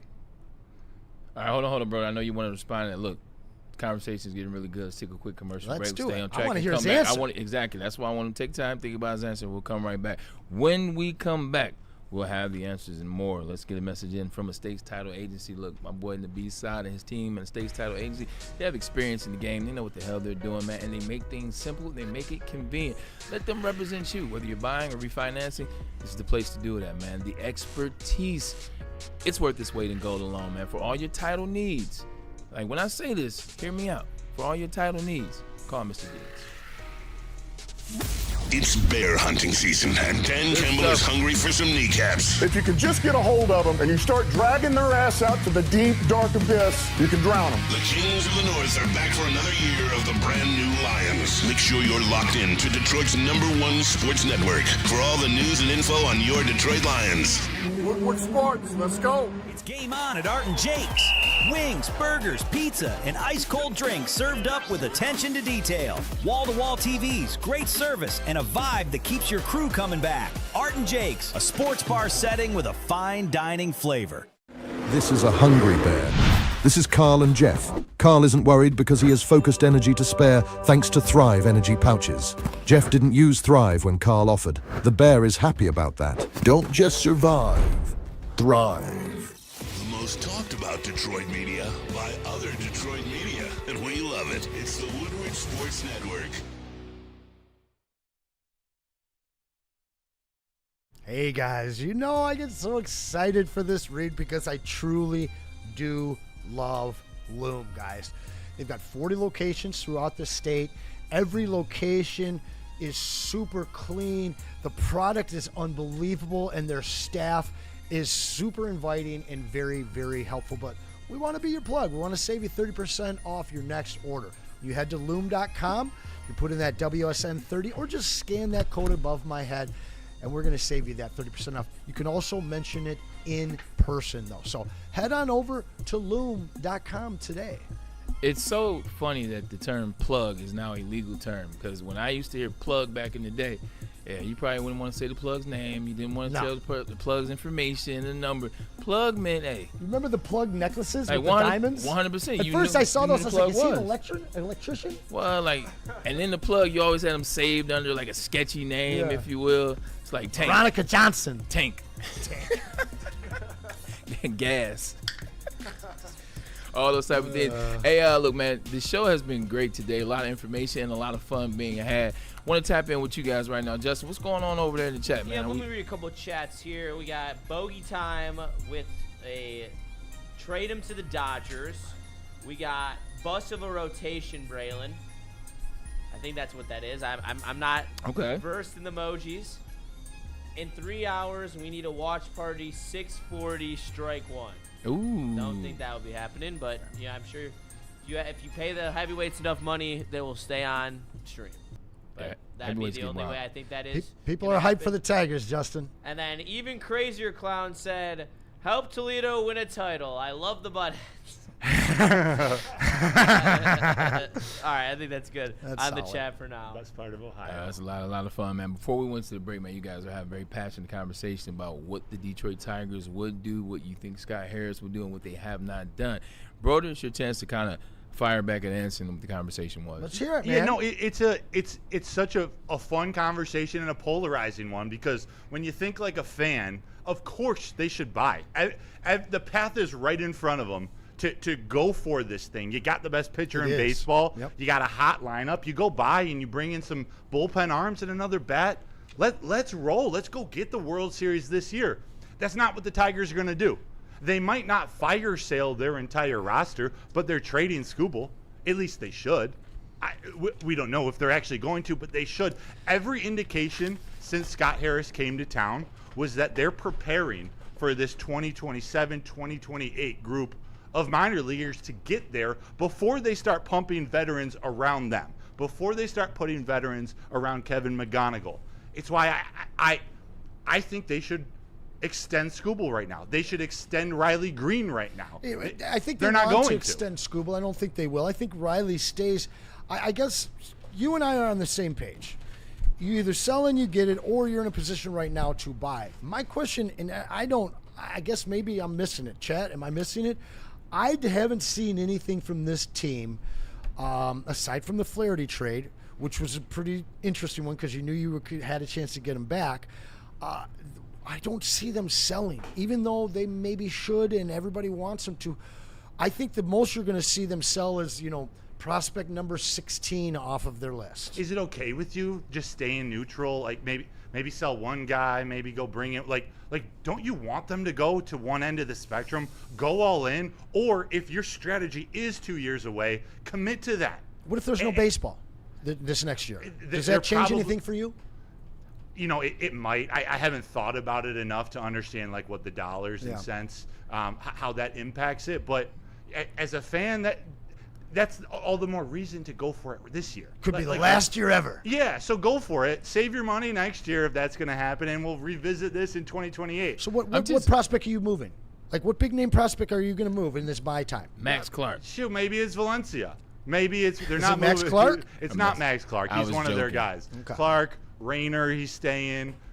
It's probably one of their catcher first base prospects. Briseño. Yeah, Briseño or Lorenzo, these are guys that they love that they've drafted, but they got a lot of catchers and first basemen in the minors. They got a lot of second basemen. The way how you Lee's playing, maybe that does mean Max Anderson's expendable. Nonetheless, they got a great farm system where you could sell and still be fine. We've been hearing about that farm system for the last 3 years now, man, and they haven't really made any moves on that in terms of giving up some of those quality picks. I mentioned Max Clark, and I'm joking, but at the same time, it's like, look, other teams, they move on prospects like that all the time when they're trying to get active. As it relates to the Tarik Skubal conversation, it's one that sucks at this point. And the reason why it sucks is because now if they move him, if they trade him at this point, they're not getting the value. They're not getting what they want. And now they're just trading him just to get something back. And is that something going to be worth getting back? And if they keep him, what happens at the end of that contract, man? Like, it's a situation that the Tigers are in that we've been talking about for a year and a half. Yeah, if you want to go for a World Series, you want Skubal at the top of your rotation. Yeah. 32 teams, every team in the MLB wants that.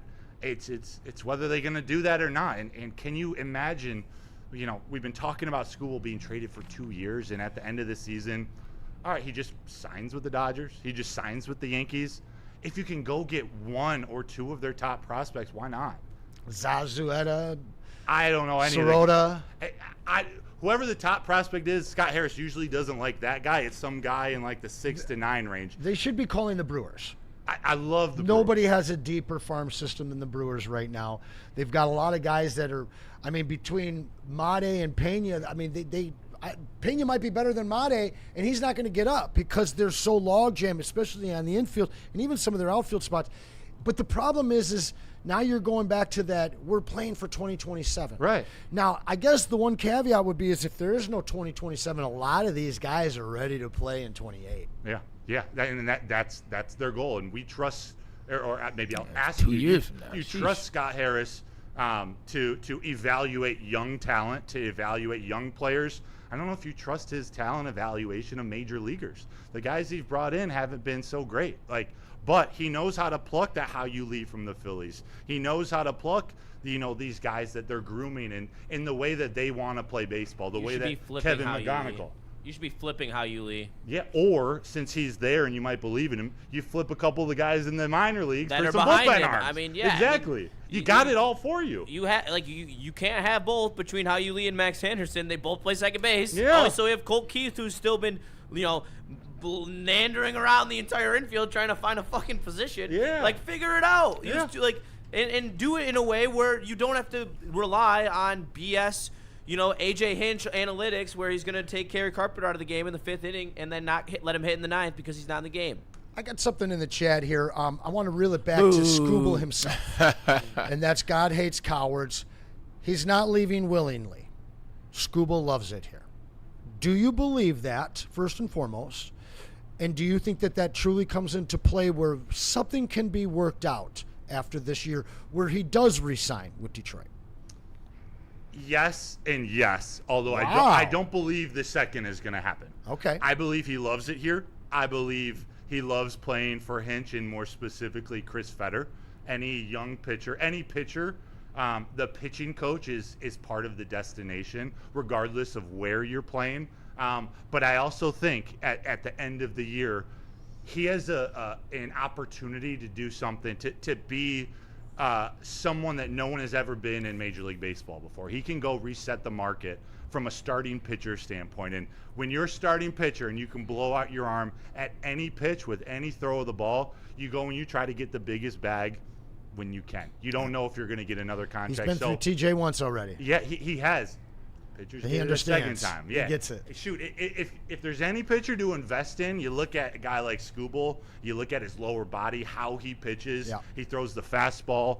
Fastball and changeup are his primary pitches. I would love to invest in those guys. You just got to know he's not going to be this pitcher for all 10 years. Bro, who are the top 5 pitchers in baseball right now? I'm getting off the Tigers for a second. Who are the top 5 pitchers? Skubal.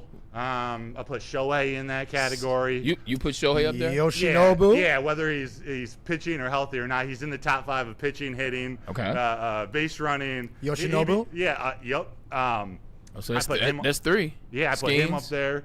Skeens, although he's not having that kind of year. Like you worry about his health. You see his fastball revolution is dropping. Ranger Sanchez. What about 105, Mr. 105? Oh, Jacob Mizorowski is incredible. J-Miz. Yeah.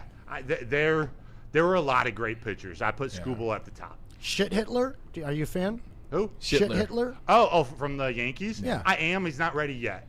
He's great. They're saying he's on his way to a Cy Young this year. He might, but we saw the Tigers beat him up the other day. He relies on his fastball, which I love, but he's got to mature throwing that pitch and find out that really strong secondary pitch to throw the fastball off of. Do you believe in Chase Burns at 23? I don't know enough about him. What's that? I don't know enough about him to give you my opinion. And final, Christopher Sanchez. Yeah, I like how he pitches. Yeah. Yeah. He's really come on these last 2 years. Yeah.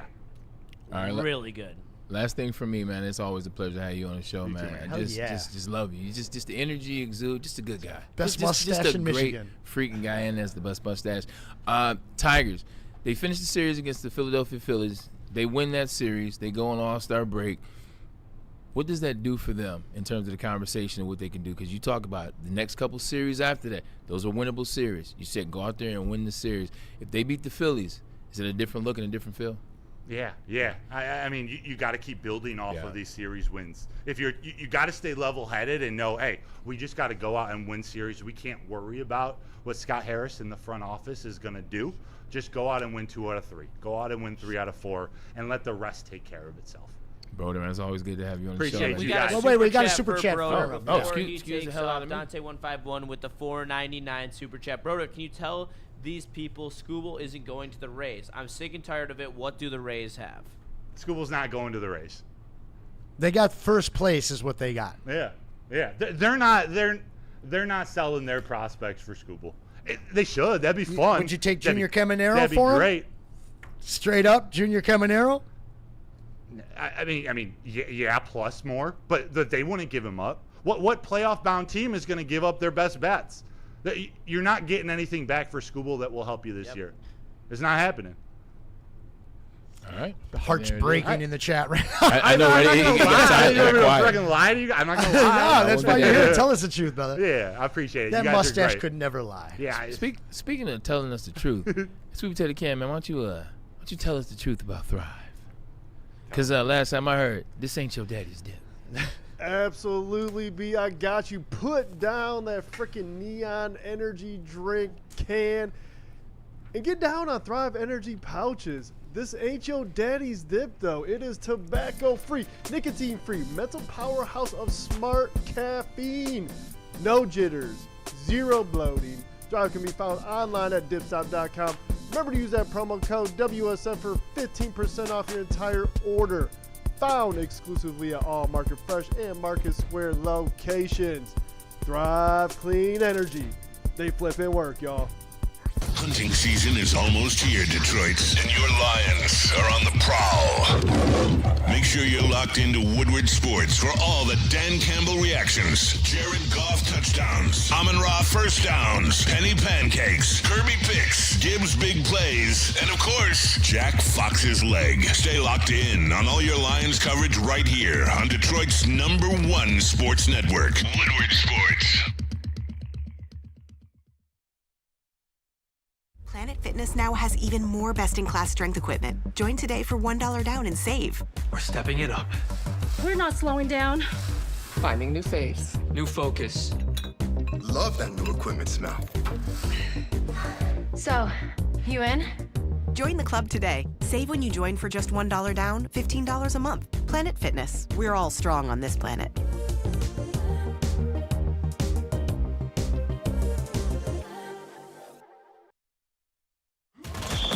The Super Bowl parade in Detroit will be one for the record books. Detroit just does it different. Woodward Sports, your official Super Bowl or bust Lions network.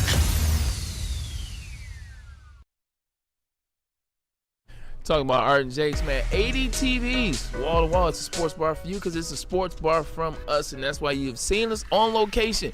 Whether it was Madison Heights, whether it was Sterling Heights, whether it was way out in Washington, we went out there and we had a hell of a time, man, because they understand how to do it. And then the menu is very deceptive, man. They got things on the menu you wouldn't expect them to have, and it is good. Talk about the steak bowl, talk about the chicken bowl, talk about the veggie bowl, if you will. Scan that QR code, find out more about it. But don't forget about the beers on tap, 22 to be exact.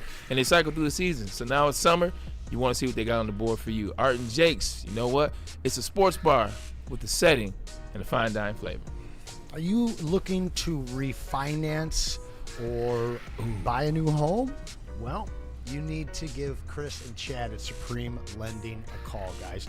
They're fantastic, and they will help you from the first point until you close to help improve your profile so you can get in the best program available. Maybe one of those 0% down payment programs. I do know this for sure. All you have to do is mention Woodward Sports, and we will help you save up to $500 off of your home appraisal. Give Chad and Chris a call today. They are Supreme Lending. And we are back, man. Always a treat to have those two guys on the show, man. They used to do a show together, the morning show, and they created the Woo Crew. Still do the Sunday show in the morning, so tap in with them there. There it is. Woodward and Maine. Tap in with them, Woodward and Maine. Get your weekly fill of stick. Nope, not gonna do it. I'm trying, man. So realistically, I was on the way to Vegas with my crew. It was actually, was it my birthday or was it Memorial Day? It may have been Memorial Day. We were in a private flight. We're going out there and we're cracking jokes. Humble brag. Pause. You know I had to do it. Pause this, pause that, pause this, pause that. So it's my birthday. I'm like, look, man, I'm turning 25. Like I'm done saying. Baby. I know, but keep in mind it's 20 years ago. Since I'm like, man, I'm done saying pause. Like we're grown men. Like I'm just owning stuff. I don't back need then to say it was pause. that's what she said. Well, because it went from no blank, which you can't even say anymore. Now it's politically incorrect, which is absolutely crazy. We went from that to pause. No Diddy, I'll help you out at home. There you go. I went to all those iterations, but I was like, man, I'm done saying. Why do I need to say that? I'm very comfortable who I am.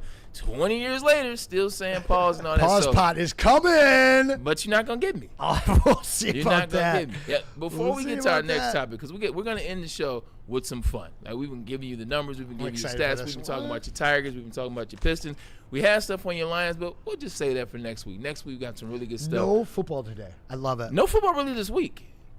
Hoops is king right now. 100%, and that's when you have when you have a team that wins 60 games, when you have a team that's number one, and when you have a team that has a superstar that actually was in the MVP caliber. See, now it's a different conversation. See, now there's really some meat and potatoes to it. It's not the wish, real, man. the hope. Well, he's number one player overall drafted, but like, I don't know. Now it's a real conversation. It's a fun one, but it ain't as fun as this. Look at some of these. Oh, I thought that was it. I was gonna get excited.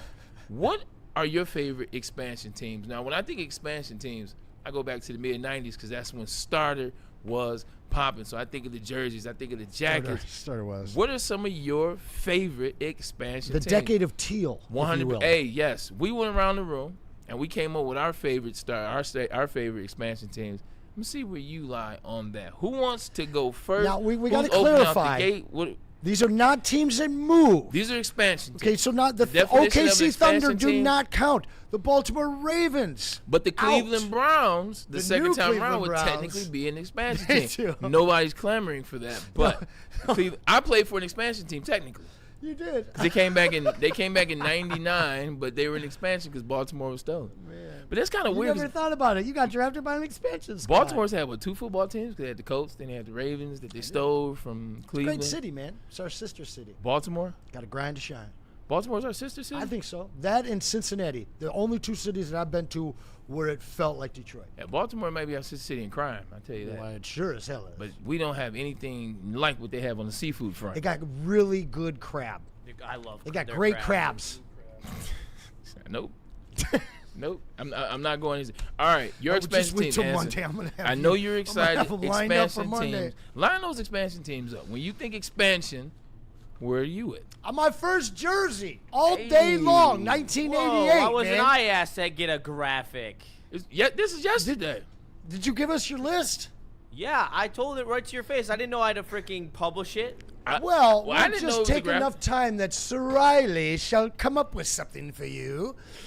So, as we're taking our time. Oh, did I? Grandmama! Yeah, Larry Johnson. Mr. Larry Johnson, but also Muggsy Bogues. Yeah. Don't get me wrong. Alonzo Mourning. So, you know, Alonzo Mourning. the weird- Kendall Gill. David Wingate.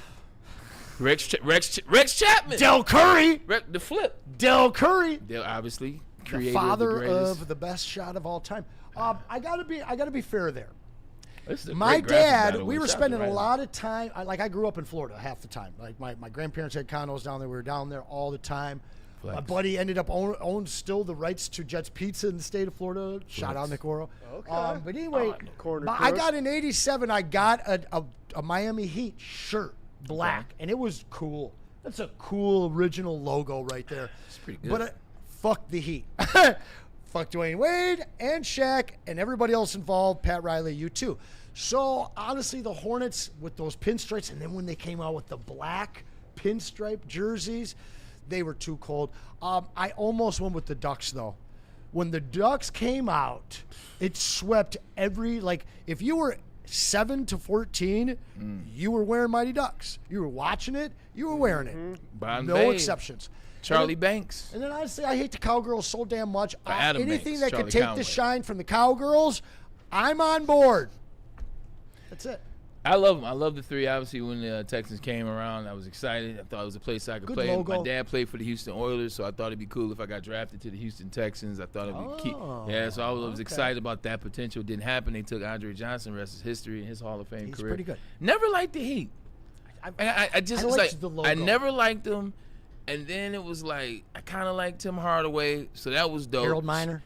Baby Jordan, all he had was the dunk contest. But then it was like, I didn't like him. And then they beat the Pistons. John So then I Sally. hated him. And then LeBron went there. So it was like, I never really.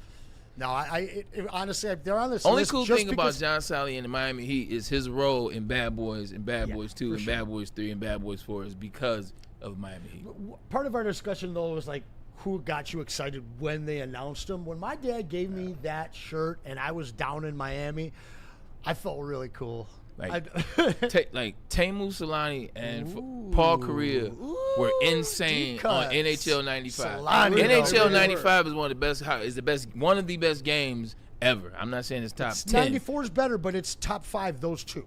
95 was a tough year. I like 95. 95, you could move the goalie. Yeah. 94, you can't.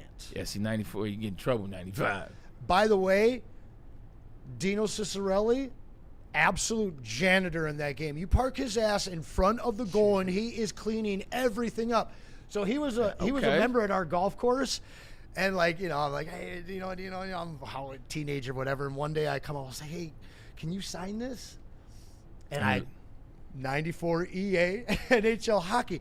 And he begrudgingly signed it. Now, years later, I'm friends with Dino, and I brought it up. He's like, I remember that. I thought you were making fun. I was like, no, dude. We subbed you in every damn time. Eisenberg like that part. on the bench. Give me Dino, the janitor. He's cleaning it all up. Speaking of cleaning it all up, Legendary game, though, Cam. What you got over there, Sweet Potato Cam? You know, I got two that came to mind. Shout out to the NHL in 1998 for bringing in the Nashville Predators. Ooh, yes. Sneaky. Really, really cool to see them. They absolutely embraced the league by eventually throwing catfish out to the ice. They threw Caleb Williams out there. I just wanted to beat Anson to it. I just wanted to beat him to it. Just wanted to beat him to it. Yes. And I got another one here that's not included in the Pro 4, but shout out to Austin, 2021 MLS Austin FC. I had a good time down there while that was going on. Inaugural season. We were jonesing for a professional team, and they might actually get an NHL team. Rumor has it, either them or Houston, but. Yep. Austin FC 2021. Shout out to Cam. Los Verdes. Viva Los Verdes. The energy is infectious. Yes. Okay, that's two really good ones. Austin, great town. Great town. It's like I've been there, get in and out. Have you UT? What was the first game you saw? Who's the guy? The first game, I was in Austin for 12 years. The first 4 of those years, I worked every single home athletic game. So you name it, from football, to women's, men's basketball, baseball, softball, volleyball. They actually won a national championship while I was there. That shit was lit. Texas is one of the few schools that can compete with Michigan as it relates to all the sports, winning titles and winning things. Like swimming. It's like UCLA. It's like Texas. There's only like 2 or 3 of them now. I have a glaring omission. Save it. Throw mine up there, and then we'll come back just in case. Glaring omission. All right, throw those up. Do I have one? Oh, I do have one. Shout out. I got a bunch. I was just having fun. I was like, and I like this team. And I like this team. And I like this team. All right, here we go. Starting with, I'll start at the top, even though it's more recent. The Vegas Knights. I think the Vegas Knights, obviously what they added to hockey, but it's not just that they had a cool logo. It's not like they had cool colors. They also won. They won in year 2. I want to say they won the Stanley Cup. Year 1. Oh, yeah, there it is. Even better. They won in year 1. So. Yeah, because they were given a rigged expansion process, but that's okay. True, 100%. They were trying to bring hockey to the desert. I understand why they did it, but it was a rigged process. Conspiracy Anson, if you ever want a good deep dive into that expansion process and how rigged it was. Which team? The Las Vegas Golden Knights. Nice. They were given. Las Vegas rigged an expansion deal? Shocker. Crazy. Shocker. Sticking with the sport of hockey, Anson already did the Mighty Ducks, so I don't need to necessarily dive into that. But the Seattle Kraken, the very first time I saw the Kraken under the ice and that digital graphic that it had, I thought that was insane. I thought it was worth its weight in gold. And Seattle, playing in Seattle for the Seahawks, they are a town that understands professional sports. Like, it's the biggest MLS town, in my opinion. Now they have the Seattle Kraken. The Seahawks are the current reigning, defending Super Bowl champs, and they should have never lost the Seattle Supersonics. So great name, the Kraken. Yeah, Don't say any other NHL teams because I have a lot of done. them on my list. That logo was I tough, apologize. too. I'm absolutely done. You cannot say one without the other. I still remember '95 talking about starter jackets when the Carolina Panthers and the Jacksonville Jaguars came into the scene. It was dope. 2 big cats. I've always been a cat fan. Maybe you got to thank Thundercats for that back in the 80s. But they were super fire. And then the Jaguars in year 2, they go to the AFC Championship. Shout out to Mark Brunell, who was the last NFL quarterback that they caught a touchdown from for the New York Jets. So shout out to my guy Mark Brunell, who is who is the quarterback coach where? You guessed it. Your Detroit Lions. The Diamondbacks. I know you're wondering, like, are these all of them? What? Is this every expansion team? I did. What? Braylon likes them all. Well, we all had the Ducks. And these two, special place in my heart because one of my top 3 baseball players of all time is Randy Johnson, the unit, and the season he had when they won the World Series in 2001 was electric, or 2002. Shout out to the Diamondbacks. And then Vince Carter was my favorite basketball player after Michael Jordan. So, you remember their first pick? The Toronto Raptors, Damon Stoudemire. Who made that pick? Isaiah Thomas, Damon Stoudemire. So yes, so these are mine. And Anson already mine did the is Ducks. a hockey team. It's a glaring omission. Oh. I'm going to throw it out before Justin, but I'm not taking his team because it's not in the NHL. Oh, it's 1994, the IHL. the Detroit fucking Vipers, dog. How did I leave that off my list, Bray? The best thing about the Vipers is I wasn't alive for that, so. The best thing about the Vipers is they let Gordie Howe play one game just so he can have played in 7 different decades. I remember and like the best-selling jersey ever, Miroslav Satan. Wouldn't know Satan, number 66. Side note, if I have a pause pot, I got another pot up here. We're gonna call it the F-bomb pot. We're gonna do it. Participating. Yeah. We're gonna do an F-bomb pot. Go straight to your mom. No, hear me out.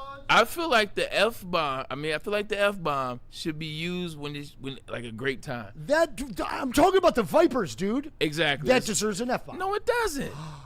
Oh. Half the people don't even know who the Vipers are. Oh. I'm not getting my F-bombs counted. Sorry, I agree Braylon. with Braylon right there. I'm just saying, like, just to say that. Did you never go to a game? No, I did. No, like there are times to say an F-bomb, and dude, I'm cool with the Vipers was an amazing time. You could get on the glass for like listen, $30. Anson, it's a cool time, but it doesn't deserve an F-bomb. Oh, I disagree. That's just like saying. I loved the Vipers, bro. This conversation is similar to everybody getting in the Hall of Fame. Everybody don't belong in the Hall of Fame. True. There's some really good players, but they don't deserve a Hall of Fame. They never even won a championship. The Vipers belong in the F-bomb Hall of They Fame. didn't even win a championship as good as they were. So no. We're gonna do an F-bomb clicker. You can't just say F-bomb just for the sake of saying F-bomb. I actually deliberated on that one. I was like, the Vipers deserve it. All right, agree to disagree. What do you have for us, Dubster. Justin Satawa? All right. Well, as you can see, I'm Fuck! No, I'm joking. I had to. No, sorry. That was a good one. That was a good one. And you're giving me more time to No money in the jar there. You know what I'm saying? We start Monday. We start on Monday? Yeah. All right. Is this actually real? Are we actually doing this? Like, are you actually going to count my I think he's just counting mine. All right, good. No, go ahead, Jay. You're good. That's what I like to hear. No, and I'm also stalling. Don't worry. Nah, I'm not tripping.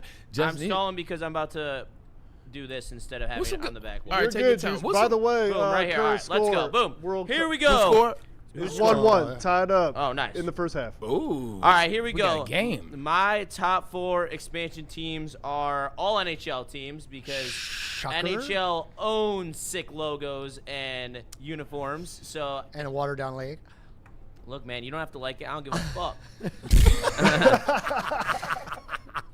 Anaheim Ducks. I mean, that's just iconic. I mean, see, that was perfect. You opened the door, dog. I mean, that was perfect. That was perfect. I love it. All right. The Anaheim Ducks, I Friday. mean, that speaks for itself. I mean, when it came out with the movie, it was iconic, and that being kind of intertwined with it, it's chef's kiss. The Kraken, what a name. What a name. Like, you can't make it any better than that. Such a tough logo with the S, the I in the intersection. Their jerseys are badass. Their in-game presentation is sick. I really, and like Braylon said, the Seattle fans show out and they make that team their home. Can I say one thing about the S real quick? It's it's an old school nostalgia. You know the other thing I love about the S? If you're old enough to remember we used to all draw that same dumbass S with the line, the line, 3 line, lines, 2 and then lines, and then 3 lines. Yeah. It looks like a super dope version of that. So I think whenever I see it, I'm like, oh man, I remember doing that in Miss Johnson's geometry class. I don't know the answer to that, Miss Johnson, but I know I finally got this S right. My bad, Justin. No, you're okay.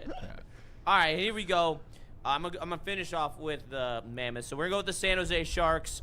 The Sharks did haunt me as a child. However, I mean, their jerseys are tough as nails. The fact that they come onto the ice through the jaws of a shark is just gives me chills watching it. It's just they really did a great job picking the logo as well. It's tough, biting the hockey stick. And then we got, last but not least, probably the most thought-out iteration of a expansion team in a very long time, and that is the Utah Mammoth. One thing that I don't think a lot of people notice about this logo is the 3 mountains that are on top of the Mammoth, which is very important to Utah's culture, on top of the fact that they have a mammoth bony. It's literally a Zamboni that is a mammoth. How can you beat that? Yeah. And then I know how you could have beat it if you called him the Yeti. Honestly, I'm out on the Yeti. I like the mammoth better. Is nice. I liked that Utah Yeti. I will say this, to your point, the Yeti as an idea, first, it was hands down, slam dunk. I thought it should be the move. I thought it was great. Then they ran into the issue. I have it 100%. Trademark. It was like the Yeti cooler, and also it was like the Yeti mascot for the Wild, I want to say. That was another part of it. But now that I'm watching this, and now that I'm listening to the little extra stuff that Justin's adding, and you look, I kind of forgot about the Yeti. That mammoth is nasty. Do you have one that almost happened, like the Yeti, that didn't happen that you wish would have? I got one while you think about it. What was the Washington football team? Like, they only had one name that was interesting, and it wasn't the football team. It was the it was another name. I remember. I liked that name a lot too. Yep, they While had you a guys name think that was on cool. the Detroit Pistons got caught up in the teal decade of the 90s, but they didn't want to. They were going deep purple and black, and the team or the NBA forced them into teal. How cool would that horse have been in black and purple? So why did they force them on purpose? Because the only teams that had purple at the time would have been the Sacramento Kings and the Raptors. Only the Raptors kind of that's a lighter purple, but Yeah, yeah, but the like Kings. But they purple. actually wanted a sales and marketability push to that new hot color. Because remember, the '90s was neon everything That's fair. and teal/turquoise. Very fair. Very fair. Riley, what you got for us over there, man? You got any of your own? You got expansion teams that you thought were dope? The logos, the You insignias? guys kind of hit most of them. There was no MLB. Diamondbacks. I stand corrected. Marlins was another one. Dontrell Willis, you took baby. the words right out of my mouth. I was I'm going to sorry. say that. I was going to I say said the shut Marlins, and I'm also Dontrell Willis. I got like stories the about Rockies, Dontrell. man. I like the purple and the black. Okay. The Colorado Rockies. Okay, The yeah, San for Jose sure. Sharks were one of my. I was a big fan of Joe Thornton growing up, and yeah, like he said, like they made our lives hell. But other than that, no, you guys nailed every single one of them. The Jaguars were really cool too. Yeah. Shout out Mark Brunell. Yeah. But no, They were good, and they were just. I never was an AFC guy growing up. Okay, I grew up in Detroit. Like Detroit is NFC. Like Fox, we're watching majority games on Fox. I hated watching CBS. Like I enjoyed the NFC. Obviously, I didn't cheer for the Lions, but I cheered for the players. So I'm cheering and watching the whole thing. And then the 49ers were my team. So the AFC, everything was ass to me. Like I did not like the AFC. Like you mentioned AFC players like Buffalo. I hated Andre Reed. Like I hated Thurman Thomas. Like I hated Jim Kelly. I now respect Jim Kelly and Thurman Thomas, not so much Andre Reed. But the NFC was it for me.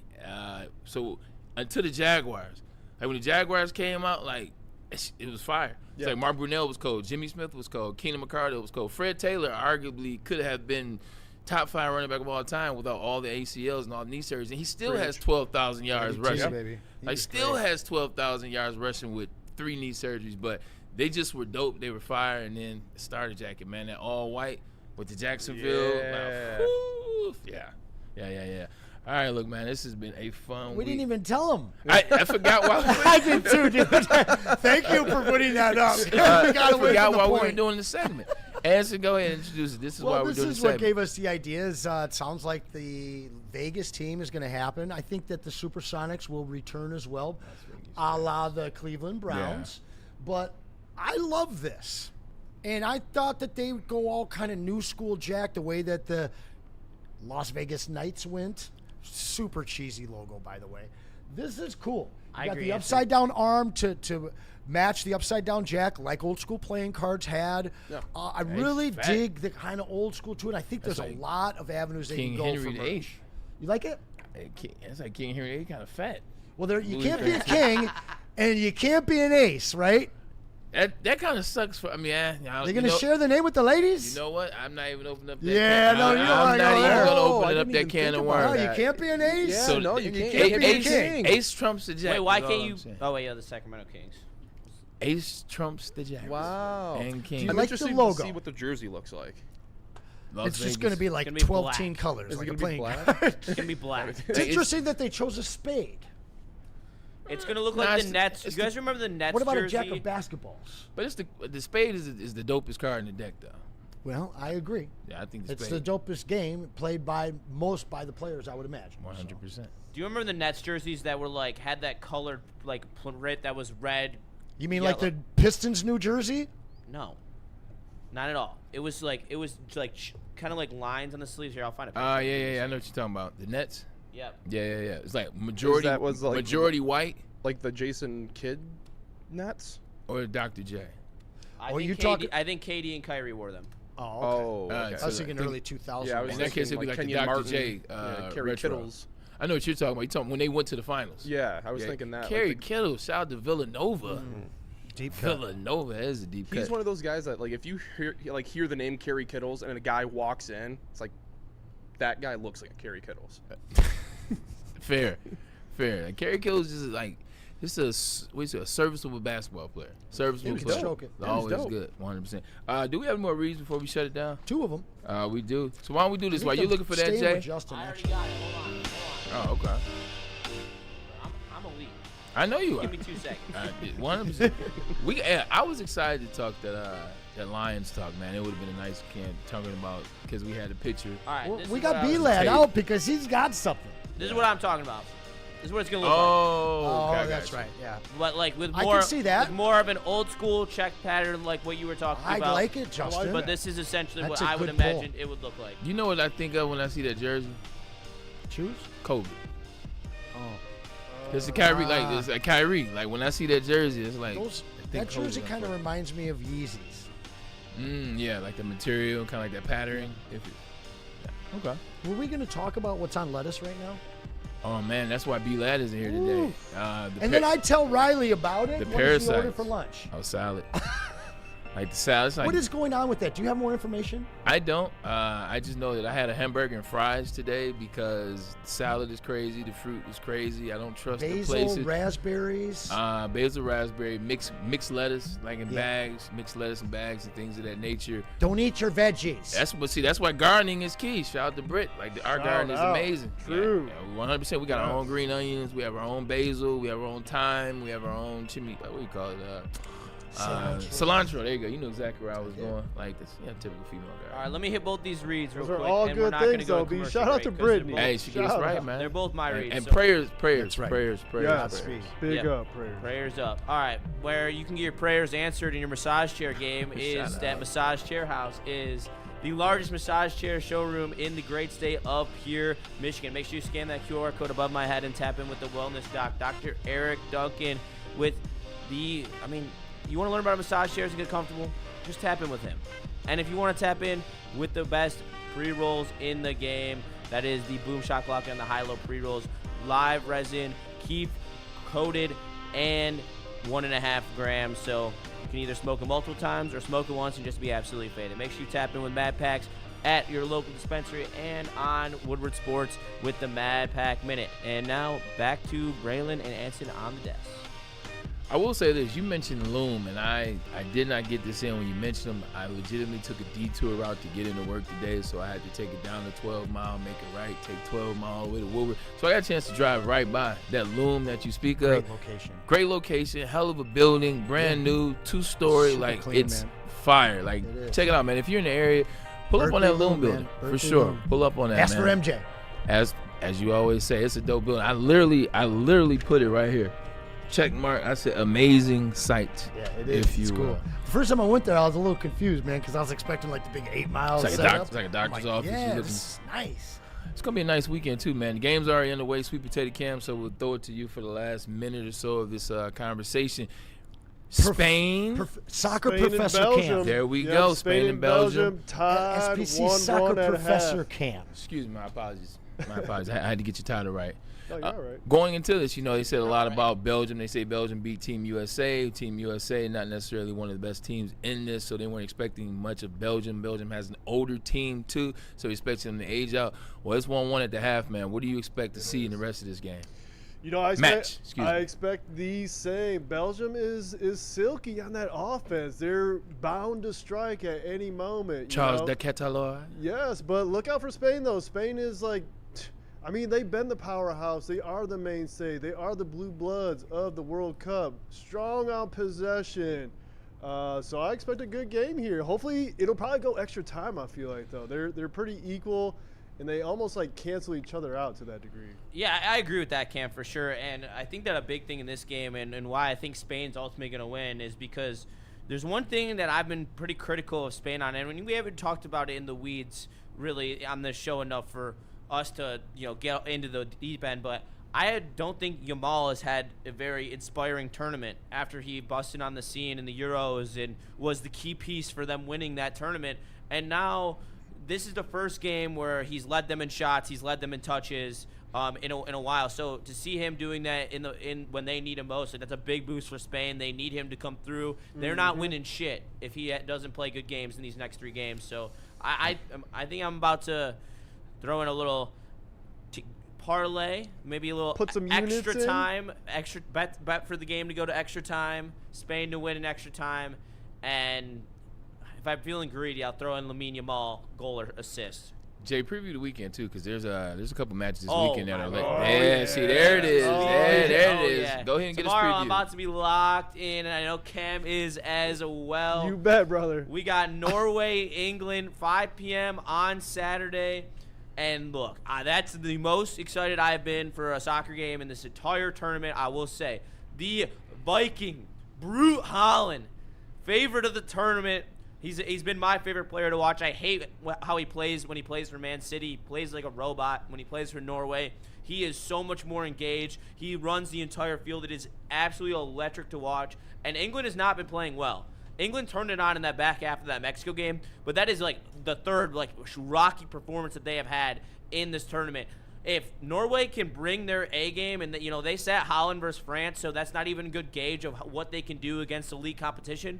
That's what I'm curious about. I want to see Holland take this team over and take this game over, and honestly, and as much as I want to see Harry Kane win a trophy, because I do feel bad, but it wouldn't be for England.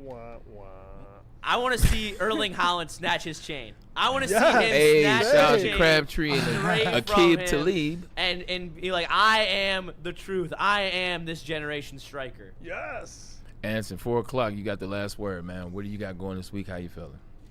I just want Spain to win the World Cup. I know I haven't talked big on Spain and everything, but that's been my team since '94. They've had some early exits. They can't quite ever put it together. I love Erling Haaland and watching that, but honestly, I will be tuned into that. I didn't get to relax last weekend. Oh wow! So you're gonna turn full here. So now you're gonna root for the overdog, the favorite for the first time ever. He says favorite team since 94. I actually gave you guys shit for chasing players. I have stuck with Spain since '94. You weren't alive back then. Young Justin. I do love you, though, pal. España. Yeah. No, honestly, I don't have power at home. It went out last night. I went to bed at 9 p.m. That's why I'm feeling so fresh today. And I really hope that it's back on. They say it might not be on until tomorrow. You're still out of power? No, it just went out again last night. No givvies yesterday. Ooh. 0. But, yeah, honestly, last weekend kicked my ass. I'm going to be stable on my couch this weekend. What you just said reminded me how bad an actor Dwayne "The Rock" Johnson was. I was watching just recently, man. I was watching maybe 2 weeks ago. Still like the action. I was watching Fast 6, the infamous elongated runway scene. He said something the day before that. He was like, brush up on your Spanish because we're going to España. I was like, I said, man, get back in the ring, bro. Anyway, we appreciate you guys, man. It's a lot of fun around these places, man. That's what Woodward Sports 2.0 is all about. It's no longer 2.0. It has become what it is, and it is Woodward Sports. We no longer need to say that. Appreciate you guys, man. Thank you for tuning in and giving us a shot on this beautiful Friday from man Anson Wells, Riley on the side, Sweet Potato Camp. Peace, y'all. And my right hand, Justin Satawa. And don't forget, Kool-Aid and Matt Broder did drop by today just to say hello. Enjoy your weekend. Get outside. Enjoy your summer. Have some fun. And we'll see you on Monday. Jameer Gibbs, breakout season, loading. Inside the 5, Gibbs to the end zone. Touchdown. Woodward Sports, the most dominant Detroit sports coverage